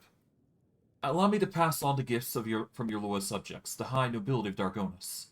It goes without saying that every living soul in your protectorate is blessed to serve your lordship faithfully and wholeheartedly. However, this humble gesture is meant as a token of deepest appreciation for your magnanimity towards their esteemed families. We get a bunch of resources. Nice. House Wurston has made arrangements for the delivery of several tons of supplies for your future journeys. The house is also transferring a regimental for its finest into your personal charge. Each of these brave troopers have undergone rigorous woodfarer training, and will be humbled to lay down their life for you, Lord Captain. Please command them as you see fit. Clementia is trying to maintain her neutral expression, but you can see her face is beaming with pride. Lord Captain, news of particular import have come from the House's intelligence network. Lord Inquisitor Calcazar is rumored to be planning a visit to Footfall. A number of Imperial Navy ships were commandeered by Lord Calcazar, and they are also being scrambled to Footfall.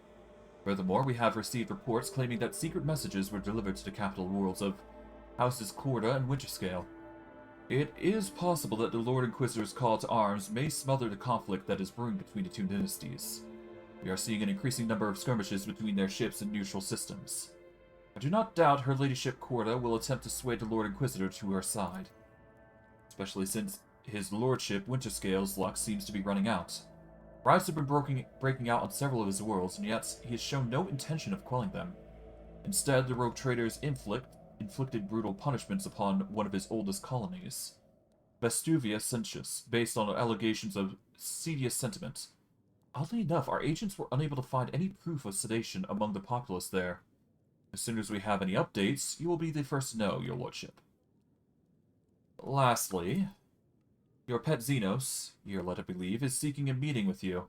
She had the audacity to defy the rogue trader's palace with her profane presence and refuses to leave until she's spoken with you. I would never presume to be able to read the emotions of Xenos, but the Aldari appeared perturbed. I believe she mentioned a void ship of some sort. It may be best if she told you everything directly. And with that, please allow me and Master Darnuk to take our leave. Perhaps that last request will serve as a welcome distraction? Indeed, your lordship's stay on Dargonis has been rather long. However, your protectorate is now enjoying a period of relative stability that, for the time being, no longer demands your lordship's personal involvement in its affairs. Lord's a rogue trader. Indeed. Now, before we do go anywhere, we're going to check out some of the items that we managed to get, and I do believe the one that I am most interested in is this. The wearer gains a plus 25 persuasion and the Inquisitor Decree ability that can be used once per combat. Whenever you use Inquisitor's Decree, you gain 30 momentum, any burning, bleeding, and toxin effects are removed from all allies, and all allies gain Wearer's Persuasion divided by 7 temporary wounds, and Wearer's Persuasion divided by 7 armor until the end of combat. I don't think I need to elaborate how powerful just that ring alone is. So we're going to take off this amulet thing. We're going to put on the Inquisitor ring, I think. There's also a few other things, such as the Saint Contagious Scriptures. There is a plus 20 to Lore Imperium checks, and the wearer gains a bonus of Lore Imperium divided by 10 armor, and deals Lore Imperium divided by 10 critical damage to Xenos and Daemons. You can also re-roll a failed test once per test. So basically, this is really one of the few items that is going to help us on all skill checks. So this is going to be a really good item. The next best thing for combat is obviously going to be the Scarlet Signet Ring. But it really depends on what you're going to go with. But the fact that we get more armor from just that case alone is arguably going to be our best choice. So yeah, we get more armor the more Lore Imperium we have. Which is nice. A nice addition. I think the only things that we are lacking right now is just the Lore Warp and Coercion. But both are easily rectified, given time. But as you can see, we're getting a lot of boosts, so we're going to take those advantages in earnest when we can. Regardless, let's see. Is there anything else I want to equip before we go any further? I guess we'll see. So far, I'm satisfied with the boost to agility and athletics, but I could get something better, maybe. Let's see. Yep, nope, boots are perfectly fine. We can reduce the recoil, or we can increase our ballistic skill. Or do something of any really good sort, and we should be fine. Let's see. This grants us 10 to strength, impressive. This gives a parry reduction. If the wearer has Conviction Iconoclast, all allies gain 10 plus 2 times Iconoclast rank hit chance against enemies adjacent to wearer. The wearer automatically dodges allies' melee attacks. Cool.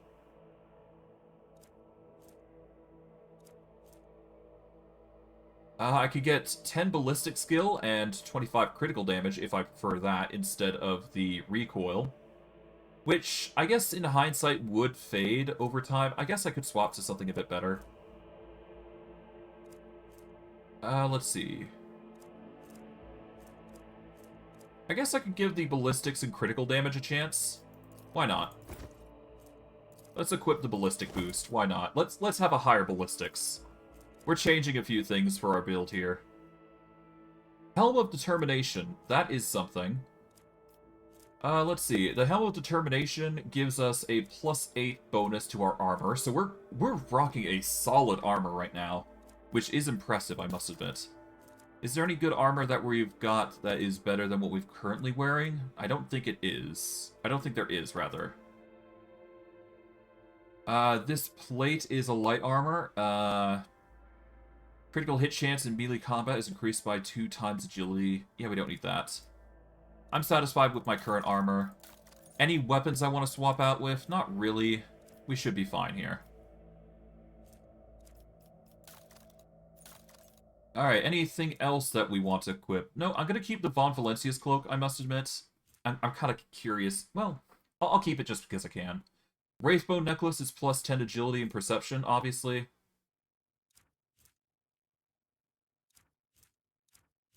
Anything else? Not really. Nothing that I really want anyways. Yeah, I'm satisfied. I got everything I need. We will equip a medkit. Save. And let's go talk with our Aeldari companion. Let's see what she has to say for us.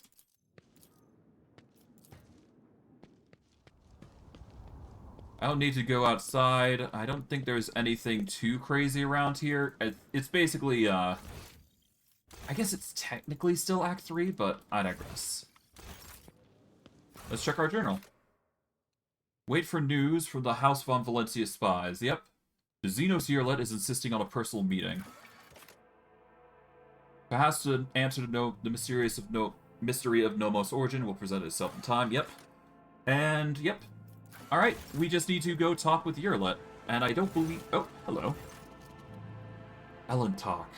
At last, you have left your ornate cage.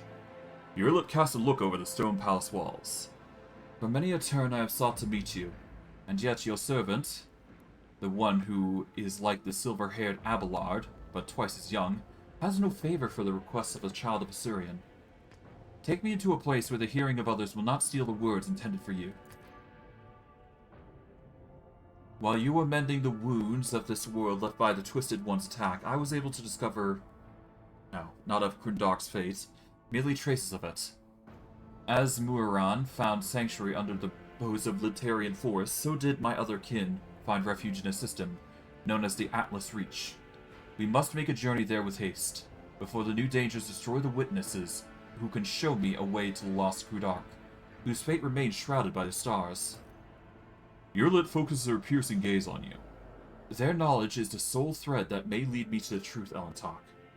I ask that your winged metal ship take me along, that the thread before it tears under the strain of time and circumstance.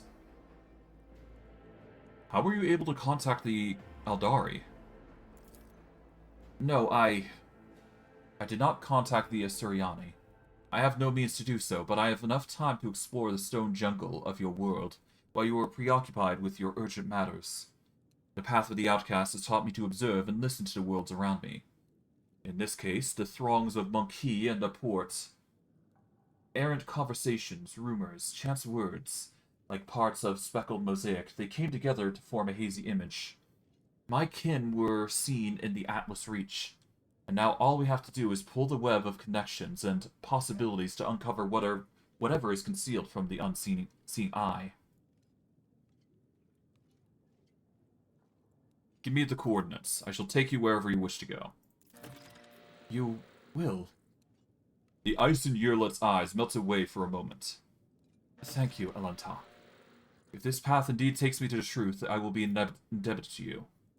A rare happening between our kinds. Alright.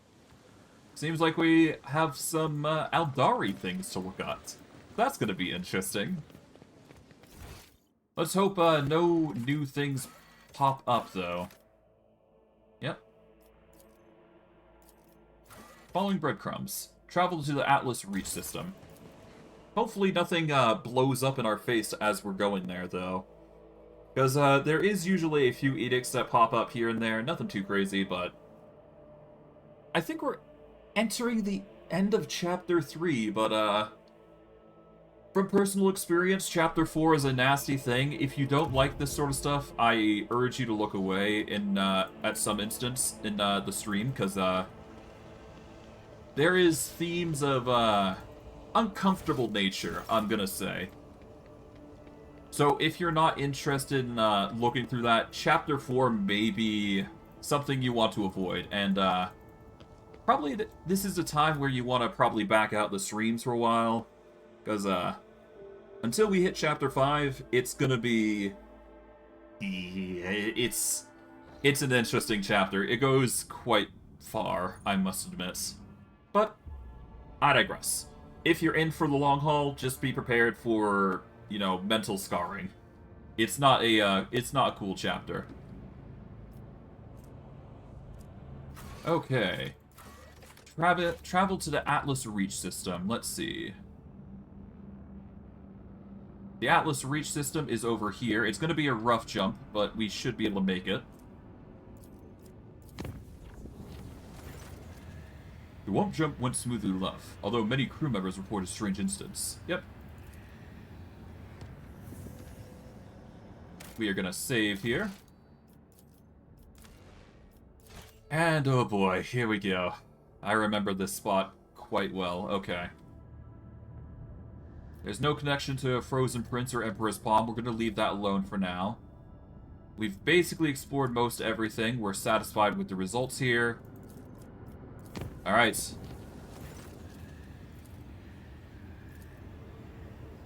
Alright.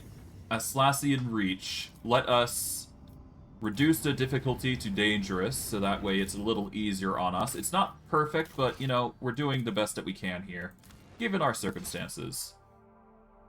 And for the sake of return, we're going to have it reduced to a yellow, but other than that, we should be fine.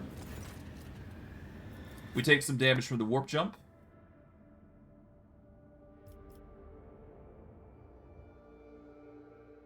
Oh, did I... What happened here? Hold on. I mean, I might need a load depending on how things go here.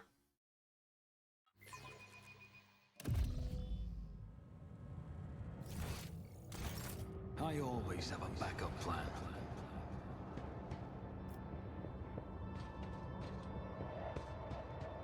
Oh boy, it's a fight. Okay. Okay, so it's not actually, it's not actually something devastating here. Okay. So, there is going to be a point in time where we're going to be kicked out of the ship. I didn't think it was going to... Yeah, no. I wasn't thinking it was going to be this, but, no. It's not this. There is something else that's going to happen. Just as I planned. But, we will go over that after we've dealt with this combat that has brewed. Because apparently combat has brewed first, before things went awry. Oh, hello. Let's just burst these guys down. Ra-ta-ta-ta-ta-ta. Haha. You will fall. We're gonna get to full cover here. It's as good as done. Alright. Throw down another.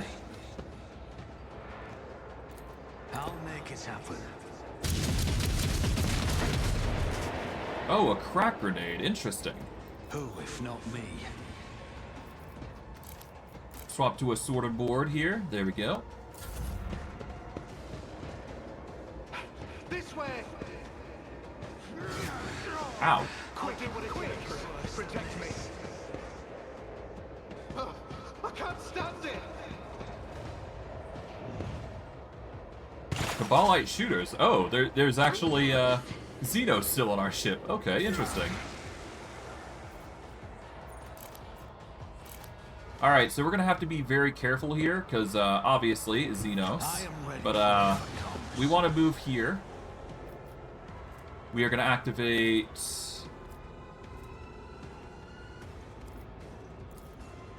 Well, you know, let's do a single attack here. Let's activate Wildfire to get the extra attacks in. There we go.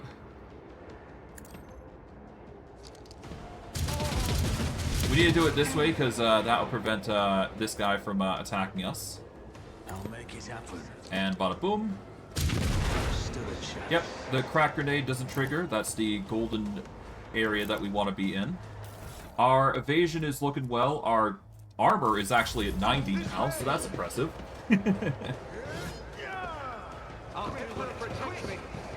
Alright, here they go. Here they come. They're coming in bulk now. My artifice is unsurpassed.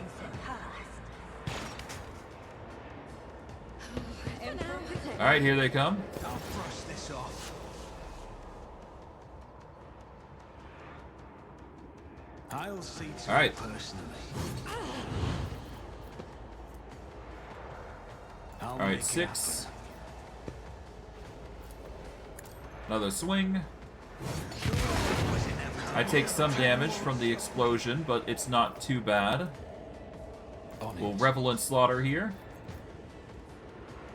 And then we'll end our turn. They're gonna start marching up, as intended. And we're gonna just be parrying like crazy. Of course, now we can't really dodge too well because, of course, you know, we're being surrounded here and we got no movement. But we will manage. I'll swing here. You should have thought twice before crossing me. Let's activate Wildfire. I'll make it Do an AoE. Nice. Throw down another AoE. Then we'll do a run and gun. Let's make some opportunities. And just do this. Auto swing. Alright, that's a miss, but that's fine. We got 10 stacks. We are suffering a bit of damage, but, you know, we'll be fine. Getting a lot of injuries, though. That's for sure. Yeah, we've suffered 2 fresh injuries. Could be worse, though. I'll see to it personally. There we go. Activate this again. I'll make it happen. And 1 for good measure. Bada swing. Triple kill. Nice. We have taken a debilitating injury, but we can easily fix that once we finish the combat here. And it's only a small price that we gotta deal with, so it's not a big deal.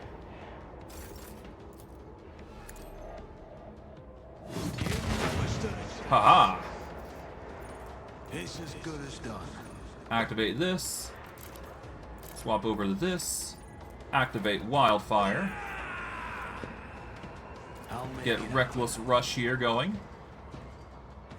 We are gonna move over to here. And then we're just gonna lay waste to this guy. Bada boom. And 1 good shot for good measure. Bada boom. Hoorah.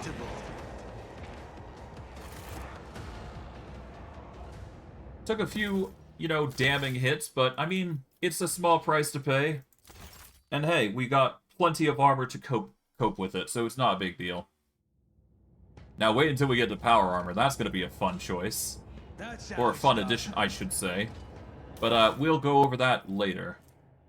Toxic knives, we're going to add those to cargo. I always keep my options open. Alright, there's another demolition here. Pop that out. I always get the job done. Alright, we got another Kabbalite sharpshooter. I guess this Kabbalite was trying to charm our companions or something. I don't know. But regardless, we go to the Corona's Expanse map here. And we will go from there. Alright, we are now at Atlas Reach. We're going to chart new routes here for the sake of getting the insight here. We are going to intentionally reduce the difficulty of this route to unsafe, or back to unsafe. So there we go. It's not perfect, but it will get the job done. And now we go to Atlassian Reach. So now we're going to visit here, and I suspect this is going to be the incident. Lord Captain, according to our telemetry, we have arrived at the coordinates you specified. The augurs did not register any activity on the surface of local planets, biological or otherwise, but maybe the Xenos are using their arcane technology to conceal their presence. Despite this, the augur crew managed to locate a faint signal at the system's edge. According to their data, it's coming from an unidentified vessel, drifting in orbit from a low-school gas giant. My kin would have been faced with a new threat, scavengers like pirates or something worse, if they weren't taken prisoner. Yrelet's voice is trembling with something that could be either anger or fear. I am begging you, Alantar. Let's go to the shuttle. Feel the thread of fate that has frayed is about to snap. Cannot miss what may be the only chance to solve the mystery behind the disappearance of my home. So we need to go to this Charist vessel, but before we do, let's scan the planets. We might as well be thorough in our investigations, right? Abandoned Tech Free Space has a bunch of artifact stuff. Plasteel 5 is not worth it. We're going to go to the asteroids and all that jazz, see what we find. Lord Captain, there's an unusual cluster of binary asteroids before us, rich in materials and valuable materials.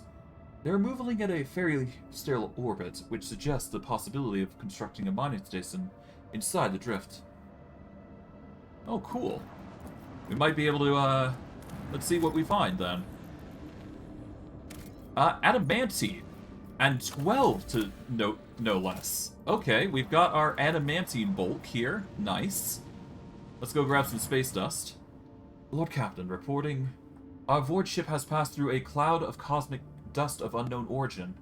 Unfortunately, the dust particles were covered in an icy shell that has frozen into a thick sheet on the Void ship's hull, blocking some of our technical vents. It'll take some time for the servitors to clear the ice. Until then, our maneuverability will be somewhat reduced. That's a shame, but understandable. As we get our scan here. Another cache with some, fuel. Nice. Let's repair our ship here. And let's save. And now you need to, now for this Charist vessel, I should say, you are going to need to decide who you're going to bring along. And understand that, once you go down this path, there is no turning back. Alright. Before we continue, I'm going to go be right back real quick. I'm going to take like 1-2 minutes, but I just need to go prepare myself. But otherwise, we've got to bring 4 people with us. I'm going to be right back real quick, and I will go through my choices accordingly and explain why I'm going with them. See you guys in 5 minutes.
Alright, I am now back.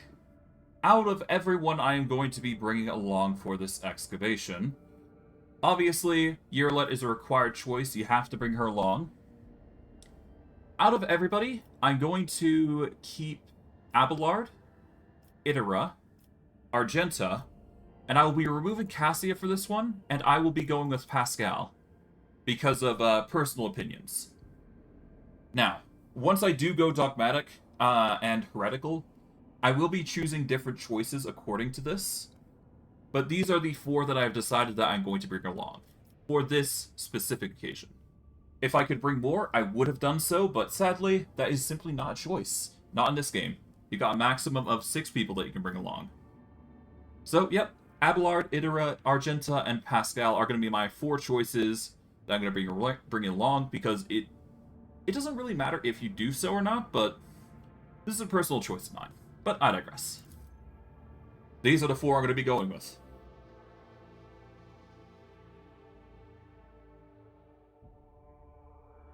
But, in doing so, they're going to be, yeah, it's going to be quite the interesting adventure. We're going to save here. This is one of the few instances where I will bring a whole retinue with me. But it won't be for combat reasons. I know that it's pretty obvious I'm not going to be using it for combat, but I digress. Alright, let's go. Is there money to be made? Let's go talk. The lanky, haggard-looking officer with sunken cheeks stares at you in fright. His body is shivering as if from a feverish chill, and his eyes are darting back and forth anxiously. Your lordship, rogue trader. What brings you to our humble ship? Stop shivering like a leaf in the wind, monkey. Answer me. Have you seen others like me in this system? If you have, tell me where, when, and under what circumstances your path crossed, and diverged afterwards. The officer's eyes widen at the sight of Yrelet. His face grows even paler than before, and his lips move in a wordless prayer, unable to utter a word in response. Theodora flinches as if from a blow. She turns her head and with an unblinking eye stares at Yrelet. Red, what are you doing? There is no path. Only think there is. Only think. Who are you? We are... Theodora lets out a piercing shriek. There is no path, Red. There's only marsh. Marsh and underneath it, rings. Black dragon wings. They have already encircled and broken you. They're encircling up. The officer swallows, gives you a strange look, and then it closes his eyes. Forgive me.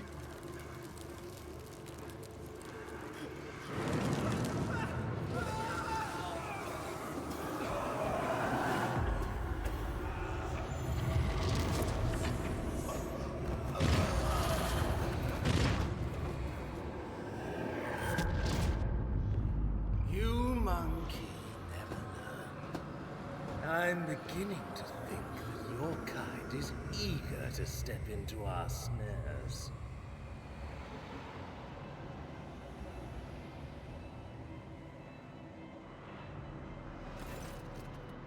You gasp, sucking in the poisoned air, each breath scorching your insides with liquid fire, from throat to lungs.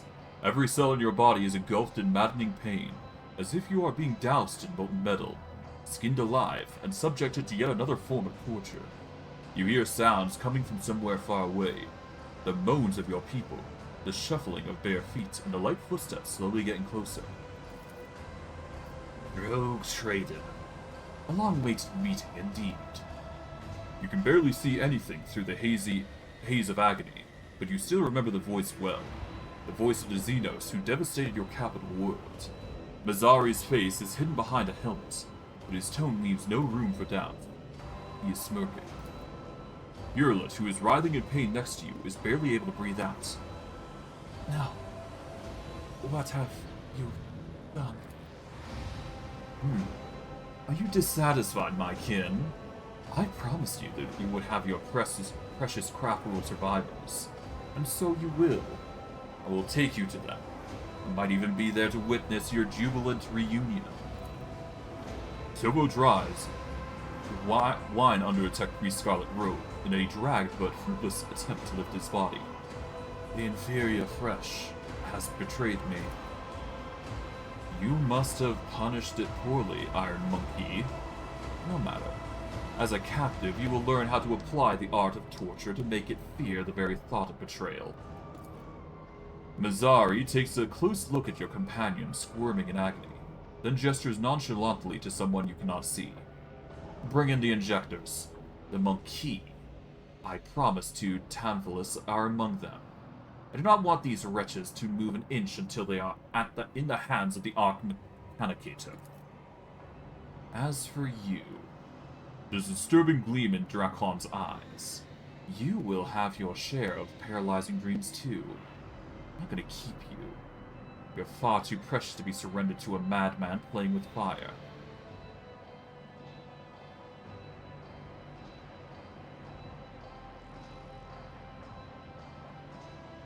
You will rue crossing me again.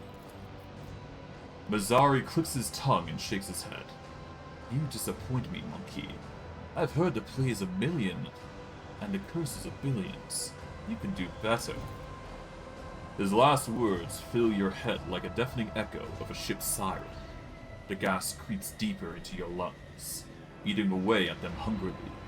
As the agony spreads down your every limb, you are suffocating. Are you enjoying a sensation? This poison made for you. Who could have thought that a monkey would one day earn such an honor? A special gift from a Drukkari. But you're suffering. I knew the taste to be exquisite, were I to add a touch of Drukkari's talents for extracting anguish. However, there will be more time for that later. No matter how I wish to play with you all, one after another, I need you for a purpose, rogue trader. Hamura awaits you. All of you. Mandrakes, take them. Leave none behind.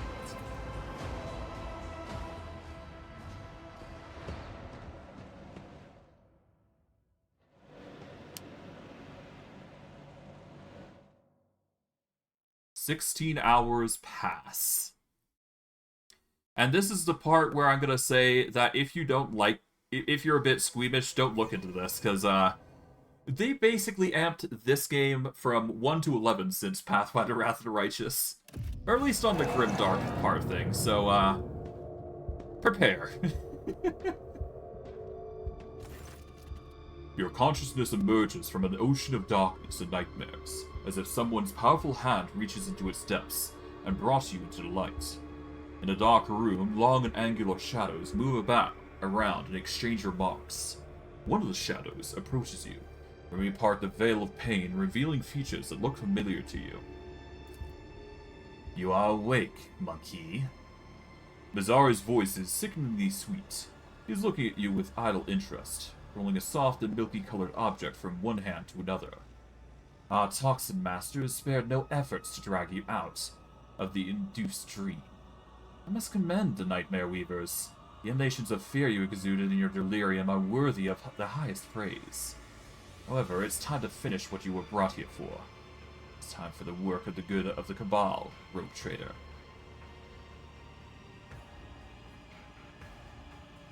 What do you want from me? Only the truth, monkey. So very simple, is it not? A little honesty before the powers that be. I have the tools to extract the most coveted mysteries from the deepest recesses of your mind. Not interested in your personal secrets. I only want that which protects my cabal. Why am I still alive? A good question, rogue trader. You're my tool, you see. A sharp and narrow scalpel that I will use to cut away the festering boil on the body of my cabal. I spared no effort to set up this performance. The witnesses, the spires, the agents, and a small bargain to guarantee the results. All that is required of you is to quietly play your part. I'll even go so far as to put you in your native surroundings, in a matter of speaking. But I see you stepping out of your role, I'll make sure that you'll bitterly regret it. I might be able to play my role better if I actually knew what it was. Mizari is silent for a few moments, playing with the mysterious object in his hand. You, monkey, hate creatures alien of your world. And this hatred is fueled by primal fear and awareness of your insignificance. To us, you are the cattle that exist to be butchered, and to entertain us. Sometimes we use you in our little games, but to involve your filthy brutes in politics of Camorra, feuds between the cabals. There are few worse ways to bring dishonor on to oneself and one's cabal. From the first day I saw you, I knew you were being controlled by another hand. Far too experienced and flexible to belong to another monkey. You stayed ahead of me and Tazara, anticipated our moves, fought back with surprising skill, and I can guess, I know exactly, how you were able to help. I know how you were able to know so much. Only one creature was sufficiently aware of our tactics and raid plans. You will help me expose her, restore the Reaving Tempest to its former favor.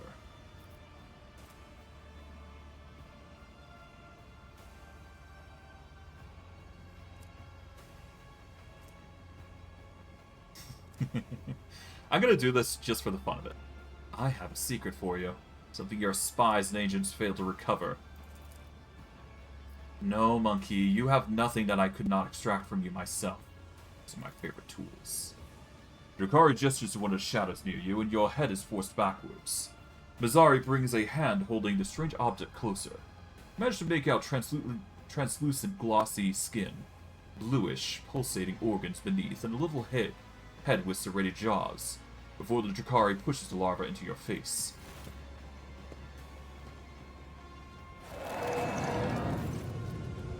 Sensing warmth, the creature springs into motion, a moment later, as it blindly pokes at your skin. Yeah. I'm not gonna say all that, but it's basically just a detailed explanation of grim stuff, as you can tell. Not exactly the most fun experience. Rogue trader from Valencius.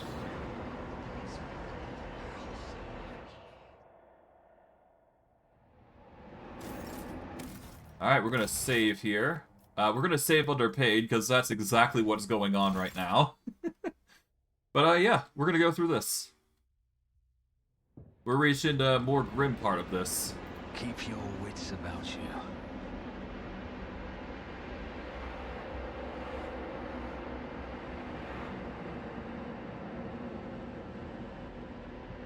A lot of knowledge things here coming in. the dust. Do my eyes deceive me?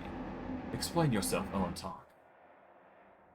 A lot of people trying to get answers from me. You are accused of consorting with Xenos, betraying the Imperium, and neglecting the interests of humankind.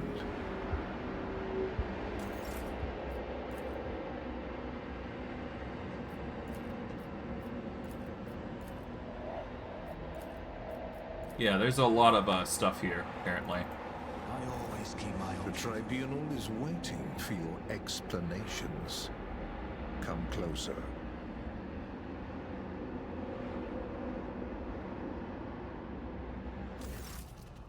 And here comes our principal witness, the rogue trader himself. Heinrichs gives you a cold look. If the presented evidence was not enough to convince you, his testimony will conclude this confusing case, full of oath-breaking lies and heresy. You dragged this boy into a trial, now expect someone to lend him an ear to a lowly heretic's testimony. I thought better of you, Interior von Kalax. I was so very wrong. The Lord Inquisitor makes a vaguely dismissive gesture. Enough. Let him speak. The sooner this business is concluded, the better. Then let us continue. Shielded by the power of the warrant to trade granted by the Imperium, Theodora von Valencius has more than once allowed herself to be openly collaborate with the Xenos.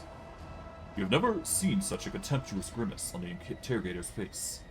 She plunged her entire protectorate into the atrocity and heresy, including the current rogue trader, and went out of his way to prevent the Inquisition, and me personally from maintaining order inside the Expanse. Does the rogue trader admit to fraternizing the Xenos, serving them as a puppet and rejecting God Emperor's blessed light for the sake of his heretical desires and base profit? The Xenos are gone. Why is the Lord Inquisitor here? And Theodora's reanimated corpse too. Didn't she die? Everything's wrong here. Died, you say? But who are you talking to if I did? Theodora von Valencius is alive. You were her loyal servant, and she made you serve the Xenos. Get one simple truth in your empty head. Your role in the events is negligible. You think me the Emperor on the Golden Throne. If so, if I so choose, and think me dead if it strikes my fancy, but that is not what matters right now. Just looking your direction makes me sick. Must I speak to the filth? The last words are obviously meant for the court, not to you.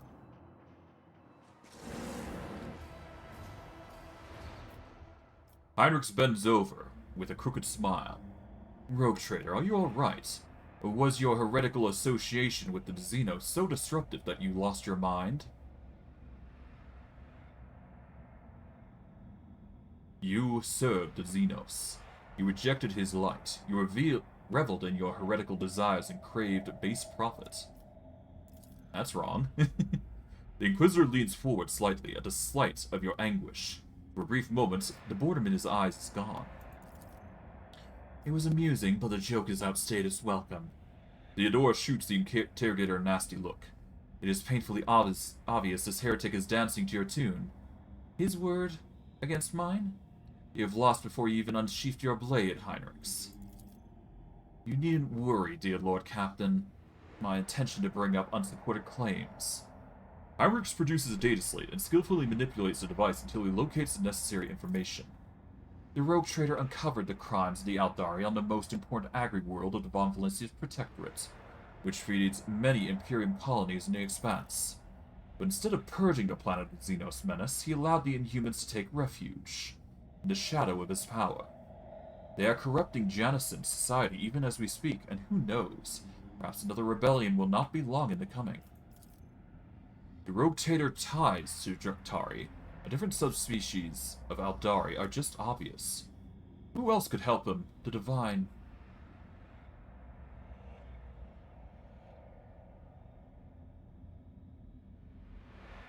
Vorg von Valencia's always ended up in the location of the next Drukkari raid, knowing for certain where they were going to strike.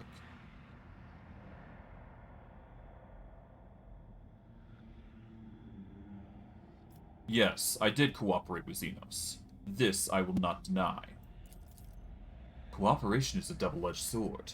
Sometimes you use your partner, and sometimes the partner uses you, which is what happened to the rogue trader. Lady Theodora used him to undermine the standing of the Imperium in the Expanse. No. The Tribunal remained silent, although those present cast anxious glances at your predecessor. At this point, the Tribunal probably wants to know what the true intentions of the Von Valencia's dynasty are. The rogue trader claims that he has been waging a war against Drukkari the entire time. Except, was there really a war? Or was it another carefully staged performance?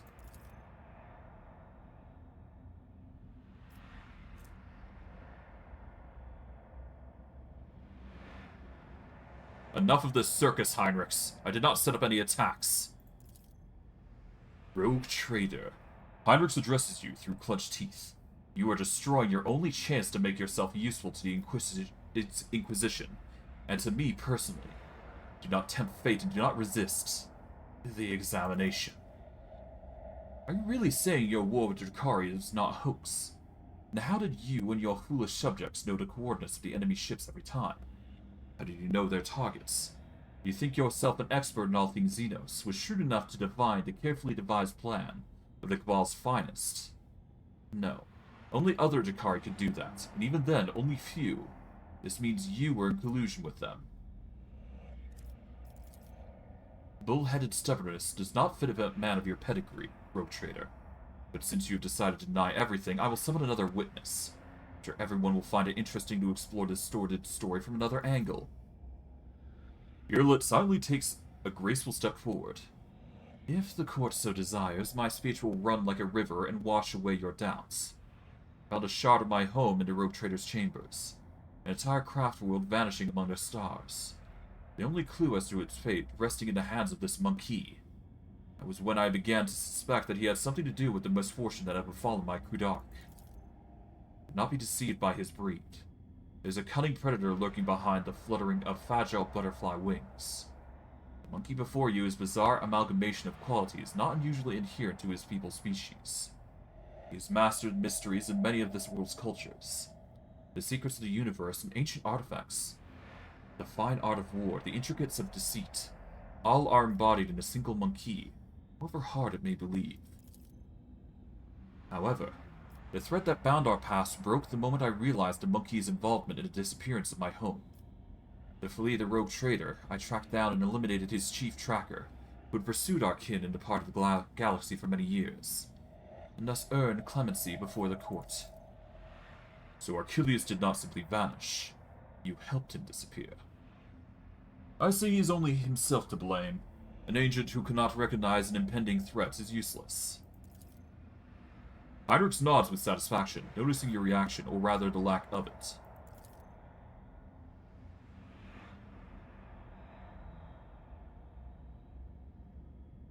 The The court has been presented with enough evidence, and I hope no one is harboring any doubts as to the guilt of the Von Valencius dynasty. But let us allow the rogue trader to say his final word. We're all curious to know what you have gleaned from this inquiry.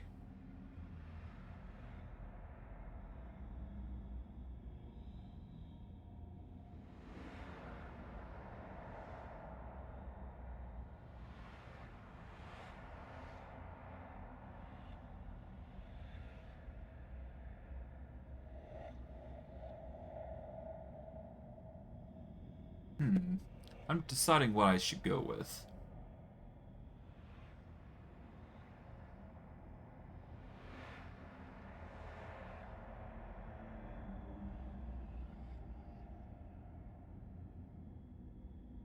Now I see that I have been blind. The Xenos have been fighting one another all this time, and I was their unwitting cat's paw. Good monkey. Enough.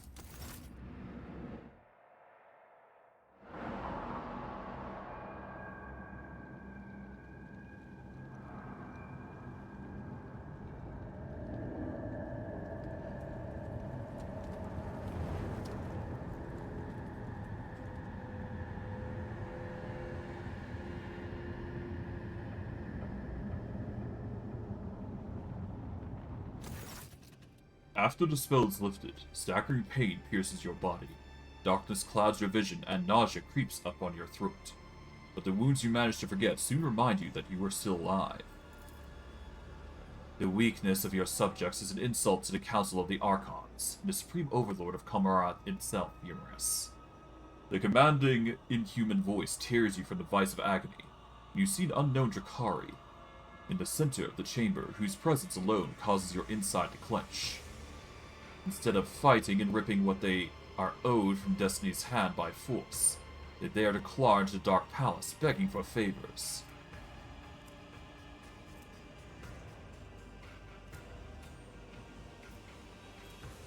Let's look at the Drukkari from the phone.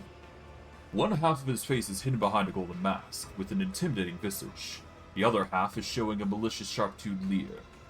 The Xenos' elaborate armor is decorated with skulls and patches of human skin, impaled on countless blades and hooks. He carries himself in authority and ease, as though he is a ruler that holds the thread of fate, and of all those present, tightly in his grasp. And let's see the Drukkari. The Xenos wearing armor encrusted with jewels stands calmly next to a speaker. Such behavior is typical of the Xenos occupying the higher tiers of Drukkari hierarchy, which means you are facing one of the Archons. Mizari. The smug grin that fled Mizari's face. He clutches the hilt of his blade and casts a vicious look at the female Drukkari in stumpyless armor. And Yrelet. Yrelet absorbs every word, occasionally wincing in pain and covering her weeping wounds. Her postures and gestures are full of tension, like prey cornered by a pack of predators. Yrelet shrinks under the hungry stares of those around her.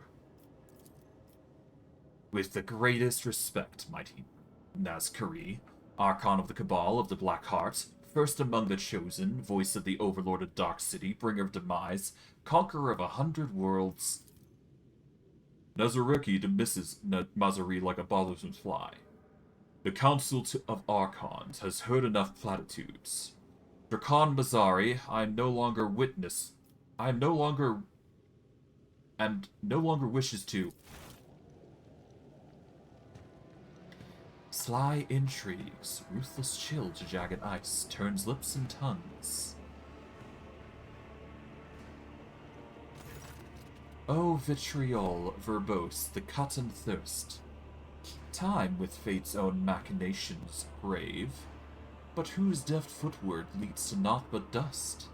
While from its brutal finish none can save this play, the puppet master granted me, through murky stalls, a path obligingly. The great puppet master has Vect himself invited you to this chamber. The Archon chokes on his own words, but quickly regains his posture. No matter. You may be our guest, Abernian, but you are merely a spectator in this performance. And spectators do not belong on the stage, as you undoubtedly know. Do not interfere. The The stranger presses a delicate finger to the lips of his sorrowful mask and says with a twinkle in his eye, "A shadow in the shadows will I be."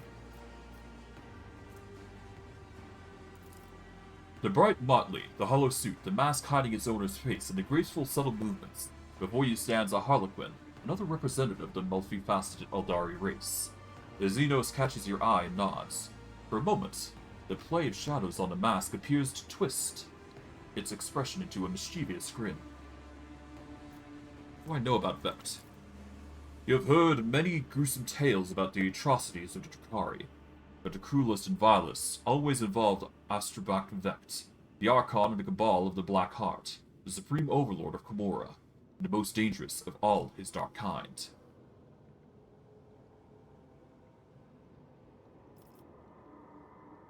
Let's listen. The Archon addresses the female Drukkari standing beside him, his eyes alight with mockery, not directed at her, however, for he's still looking at Mazzari. How does the Archon intend to pay for her Cabal's blatant disrespect? I am waiting for your reply. Ymiris, and my patience is growing thinner with each breath you take. Aye. Mazzari's eyes widen, filled with astonishment and disbelief. He seems to have been certain of the outcome and did not expect what he is hearing now. His lips twist in an enraged snarl, hatred directed at the Xenos on the throne, and yet it finds no outlet under the gazes of the dozens of Drukkari in the chamber. I humbly bow before the Council of Archons and apologize for this outburst on behalf of the Cabal. Allow me to prove my respect to you in a humble gift. Ymiris points at you with a clawed finger and flashes a satisfied grin. Dracon of the Cabal of the Reaving Tempest himself and the amusing monkey plaything with their entourage of hapless freaks will enter your arenas and fight the best warriors for the crowd's amusement. A muffled chuckle can be heard from under Nazarik's mask. Komorra accepts your gift, Ymiris, but what should I do? For Mazzari is the first among your blades. Should I cast him out of the place and condemn him to disgrace? Or should I be merciful and allow him to leave the chamber on his own? The Archon's chilling gaze falls upon you. I think I know who will make this difficult decision. A creature whose muling the Council of Archons was meant to heed. Is that not right, Mazzari? You will receive what you have been longing for. It will be the monkey who decides your fate. Mazzari's face contorts in despair. His gaze shifts from the Archon to you. Then to Ymiris and back, but he's not there to utter an objection.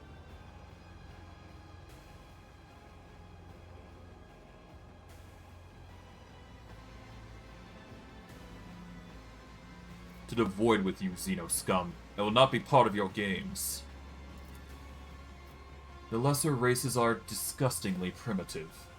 The Archon of the Cabal of the Black Heart addresses Mazzari, ignoring your words. The monkey cannot even decide the fate of its enemy, and you were hoping that someone here would lend an ear to its words. Amusing. The arenas of Komorra will devour you and your playthings. The hiss of rage, Mazzari draws his blades, preparing to fight back. The Archon nods in satisfaction and makes an unfamiliar gesture. The guards draw closer to you. Let us return you, Ymiris. The Harlequin's laughter interrupts the Archon and echoes under the vaults of the chamber in a resounding baritone. And all the masts upon their marks now stand. The slave of vanity the spire ascends. The thief and traitor cast downward by her hand. Unbeknownst to all, their fate depends upon a lead unseen, a player green. A Harlequin leans forward and eyes you with a genuine interest. Is that how you treat the hospitality of Komorra, Aspernin? The Archon angrily balls his fist, the shadow of his wrath hanging over the Aldari's interloper like a thundercloud. I thought your words were worth more. You insult me by interrupting the trial again. The Xeno sweeps into a theoretical bow without taking his eyes off Nazarik's face. You, Archon, speak of just rebuke. In truth, fate melodies and snarls, fantastic have entrapped me here, and when I have heard them play, I could not keep my lips from grinning wide. Here comes the hour for shadows to retreat, to where the curtains wait to rise. The laugh with no beginning now seeds forth. or sends forth, rather, the call. And down I go again. Obviously, this is a grim situation. And it's not going to get any better than this, so...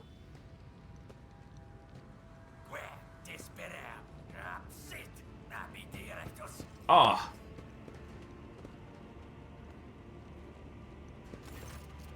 The world is an unimpenetrable haze of warm pain. You lie motionless. No. Your rest. In the murky groove, slowly dissolving into nothingness. Sometimes your repose is troubled by unpleasant and persistent tremors coming from the place where your legs used to be. You do your best to ignore them. Away, you vulture. This is not your prey. A vaguely familiar voice reaches you through the curtain of darkness, but your disobedient thoughts refuse to reveal where and when you have heard it before. Was it just recently, or 100 lifetimes ago? The trembling coming from your legs is replaced with a violent jerking motion, and then it finally stops. From this phantasmaria retreat and deftly seize my merchant vagabond. The puppet master's string left dangling. Again rise up to take your place and dance. The spark ignites into darkness, and it lights ruthlessly cut through the gloom and envelops you. An ugly image of the reality around you assaults your retina. You can feel your body again and realize it is filled with pain. Your shoulder is sore from an injection.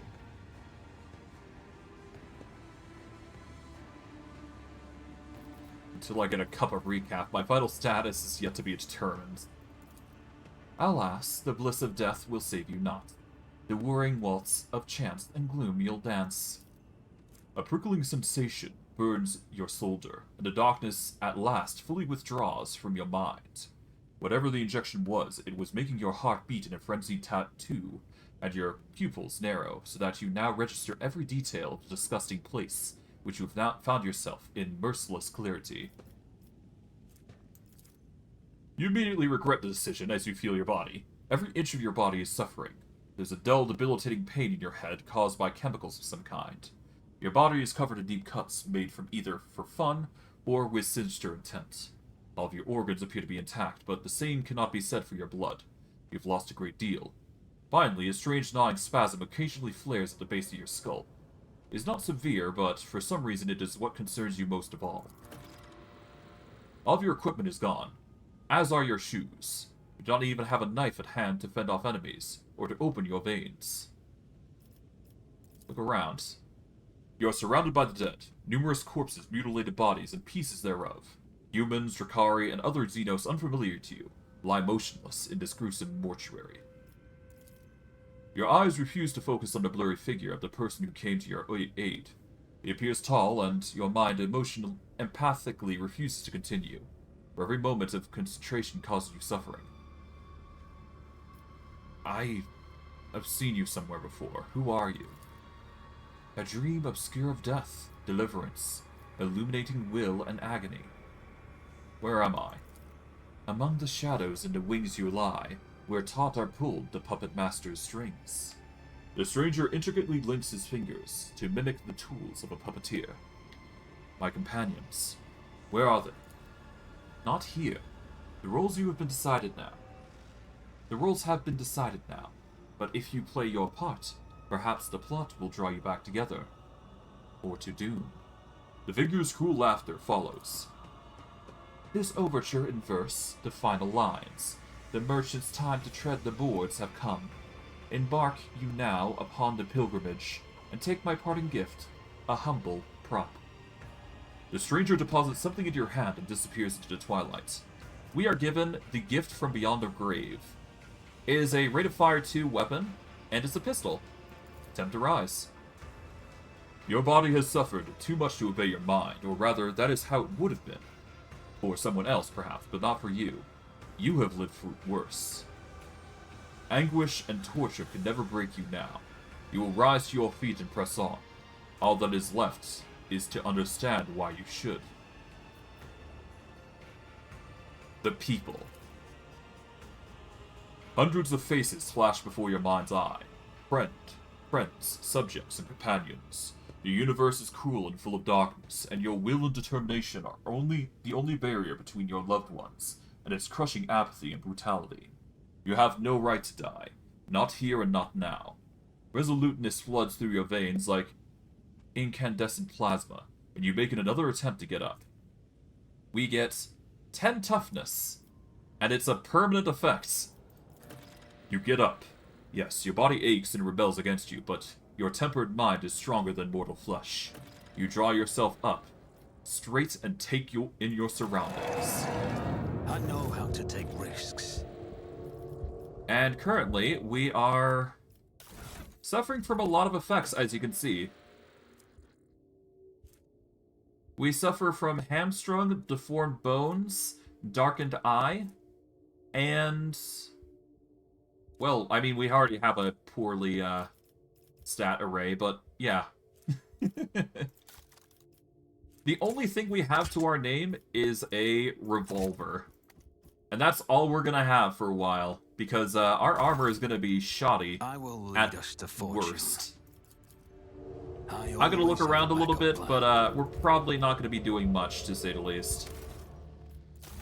We're gonna save here, because now we have entered into Chapter 4.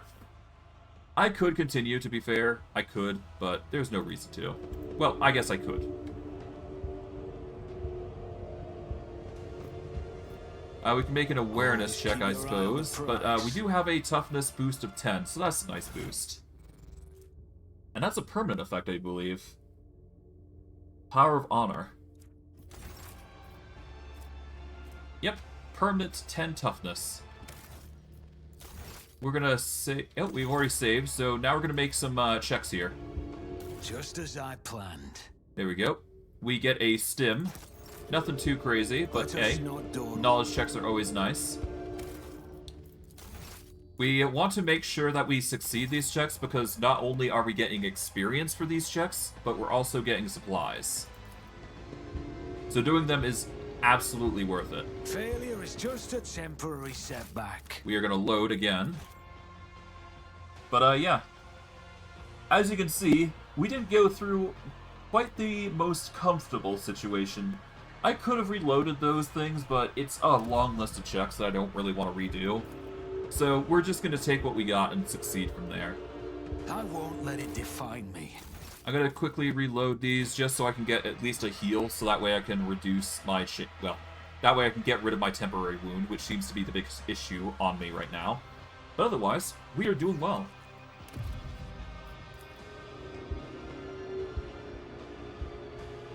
Success is the only Yep, we are given a large medkit, and we're going to need all of them because, yeah, everything's going to be nasty. We'll save here and investigate this. I prefer not to use that rare medkit because the heavy medkits are going to be nice for us for the future. For now, let's just save our... That's how it's done. Yeah, let's just grab what we can here. We're given a singular multi-key, so that's going to be nice. Ooh. Your wounds barely hurt at all, and your body feels surprisingly light.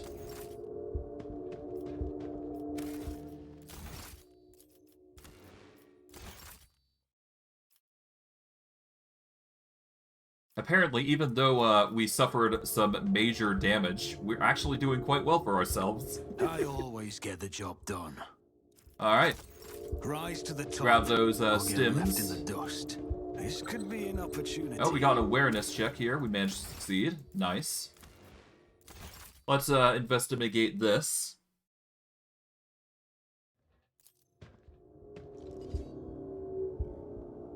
I'll learn from this mistake. We'll load again.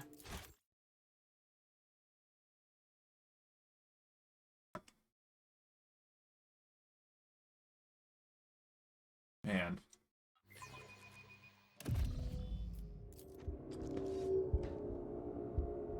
okay, come on. Just as I planned. That's another stim.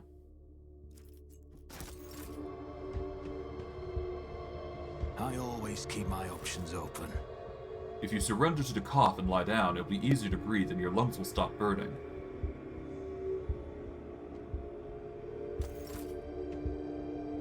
This is intriguing. Oh, another awareness check here. Nice. Save here. Investigate.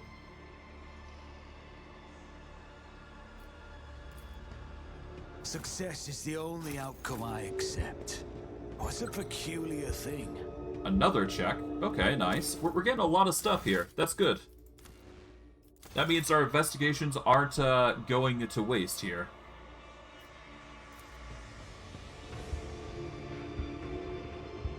I always get the job done. And we are given our first gladiator healing kit. It is great if you have a high lore Xenos for it. But, yeah. Hello, beggar. Enormous glow. We can't really access this just yet, but we're gonna go this way. And I guess we'll keep going. I'll just look around here, see if there's anything else. Nope, not really. Alright, before we go any further, I'm going to equip some stuff. We'll start with the gladiator healing kits.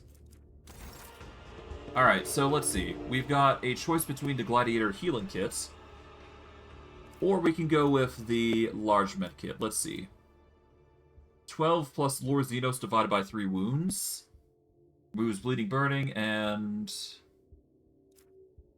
this removes, heals 1 fresh injury, or if not, okay, that's 9. So it depends on Medicaid. I guess I'll go for the large med kit here. I won't forget this. There we go. Let us not. We'll use these shots though. Your wounds barely hurt at all, and your body feels surprisingly light. Alright, we're giving another search check. We might as well prep for the worst, because obviously we're going to need to prepare for a long-winded survival check here. Failure is just a temporary setback. Another load, because obviously we need as much of that as possible. But this is probably going to be one of the few areas that we're going to get some high-quality gear. But we'll have to see. That's how it's done. Yoink, another... Okay, another skin patch, that's going to be handy. You fool, do you have a death wish? That's why they came here with us. Okay. Told me not to let them see you. They are hunters, the ambushes.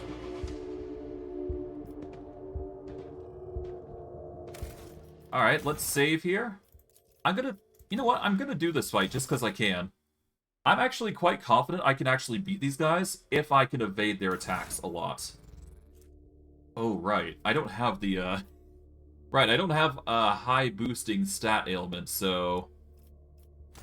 It's gonna be a hard maybe if I succeed that, then, huh? I'd need some better gear, or at least some armor to ward off some attacks. We can still try, but for now, let's go with the athletics check here. We succeed that at least, so we're doing well there. Avoid the Cabalites. Yeah.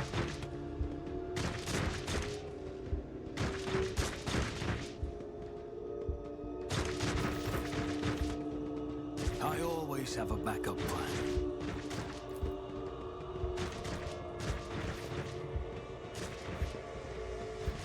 Alright, well, that's that. To the pit we go, I guess, because I can't really see us going anywhere else.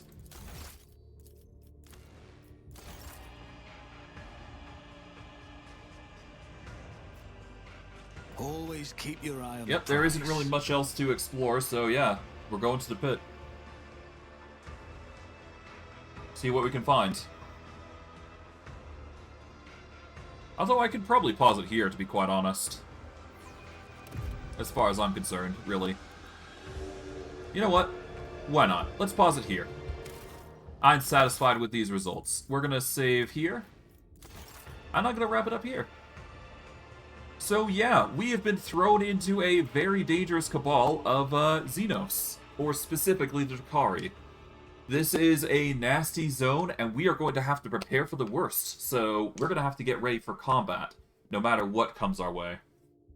But hopefully, by the end of it, we will have made ourselves, you know, much stronger. We'll probably get our gear back, but we lose our gear temporarily.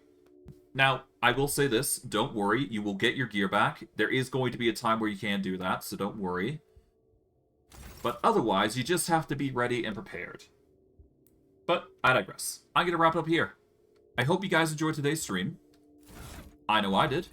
And I will see you guys next stream. Take care, everybody, and have a good day.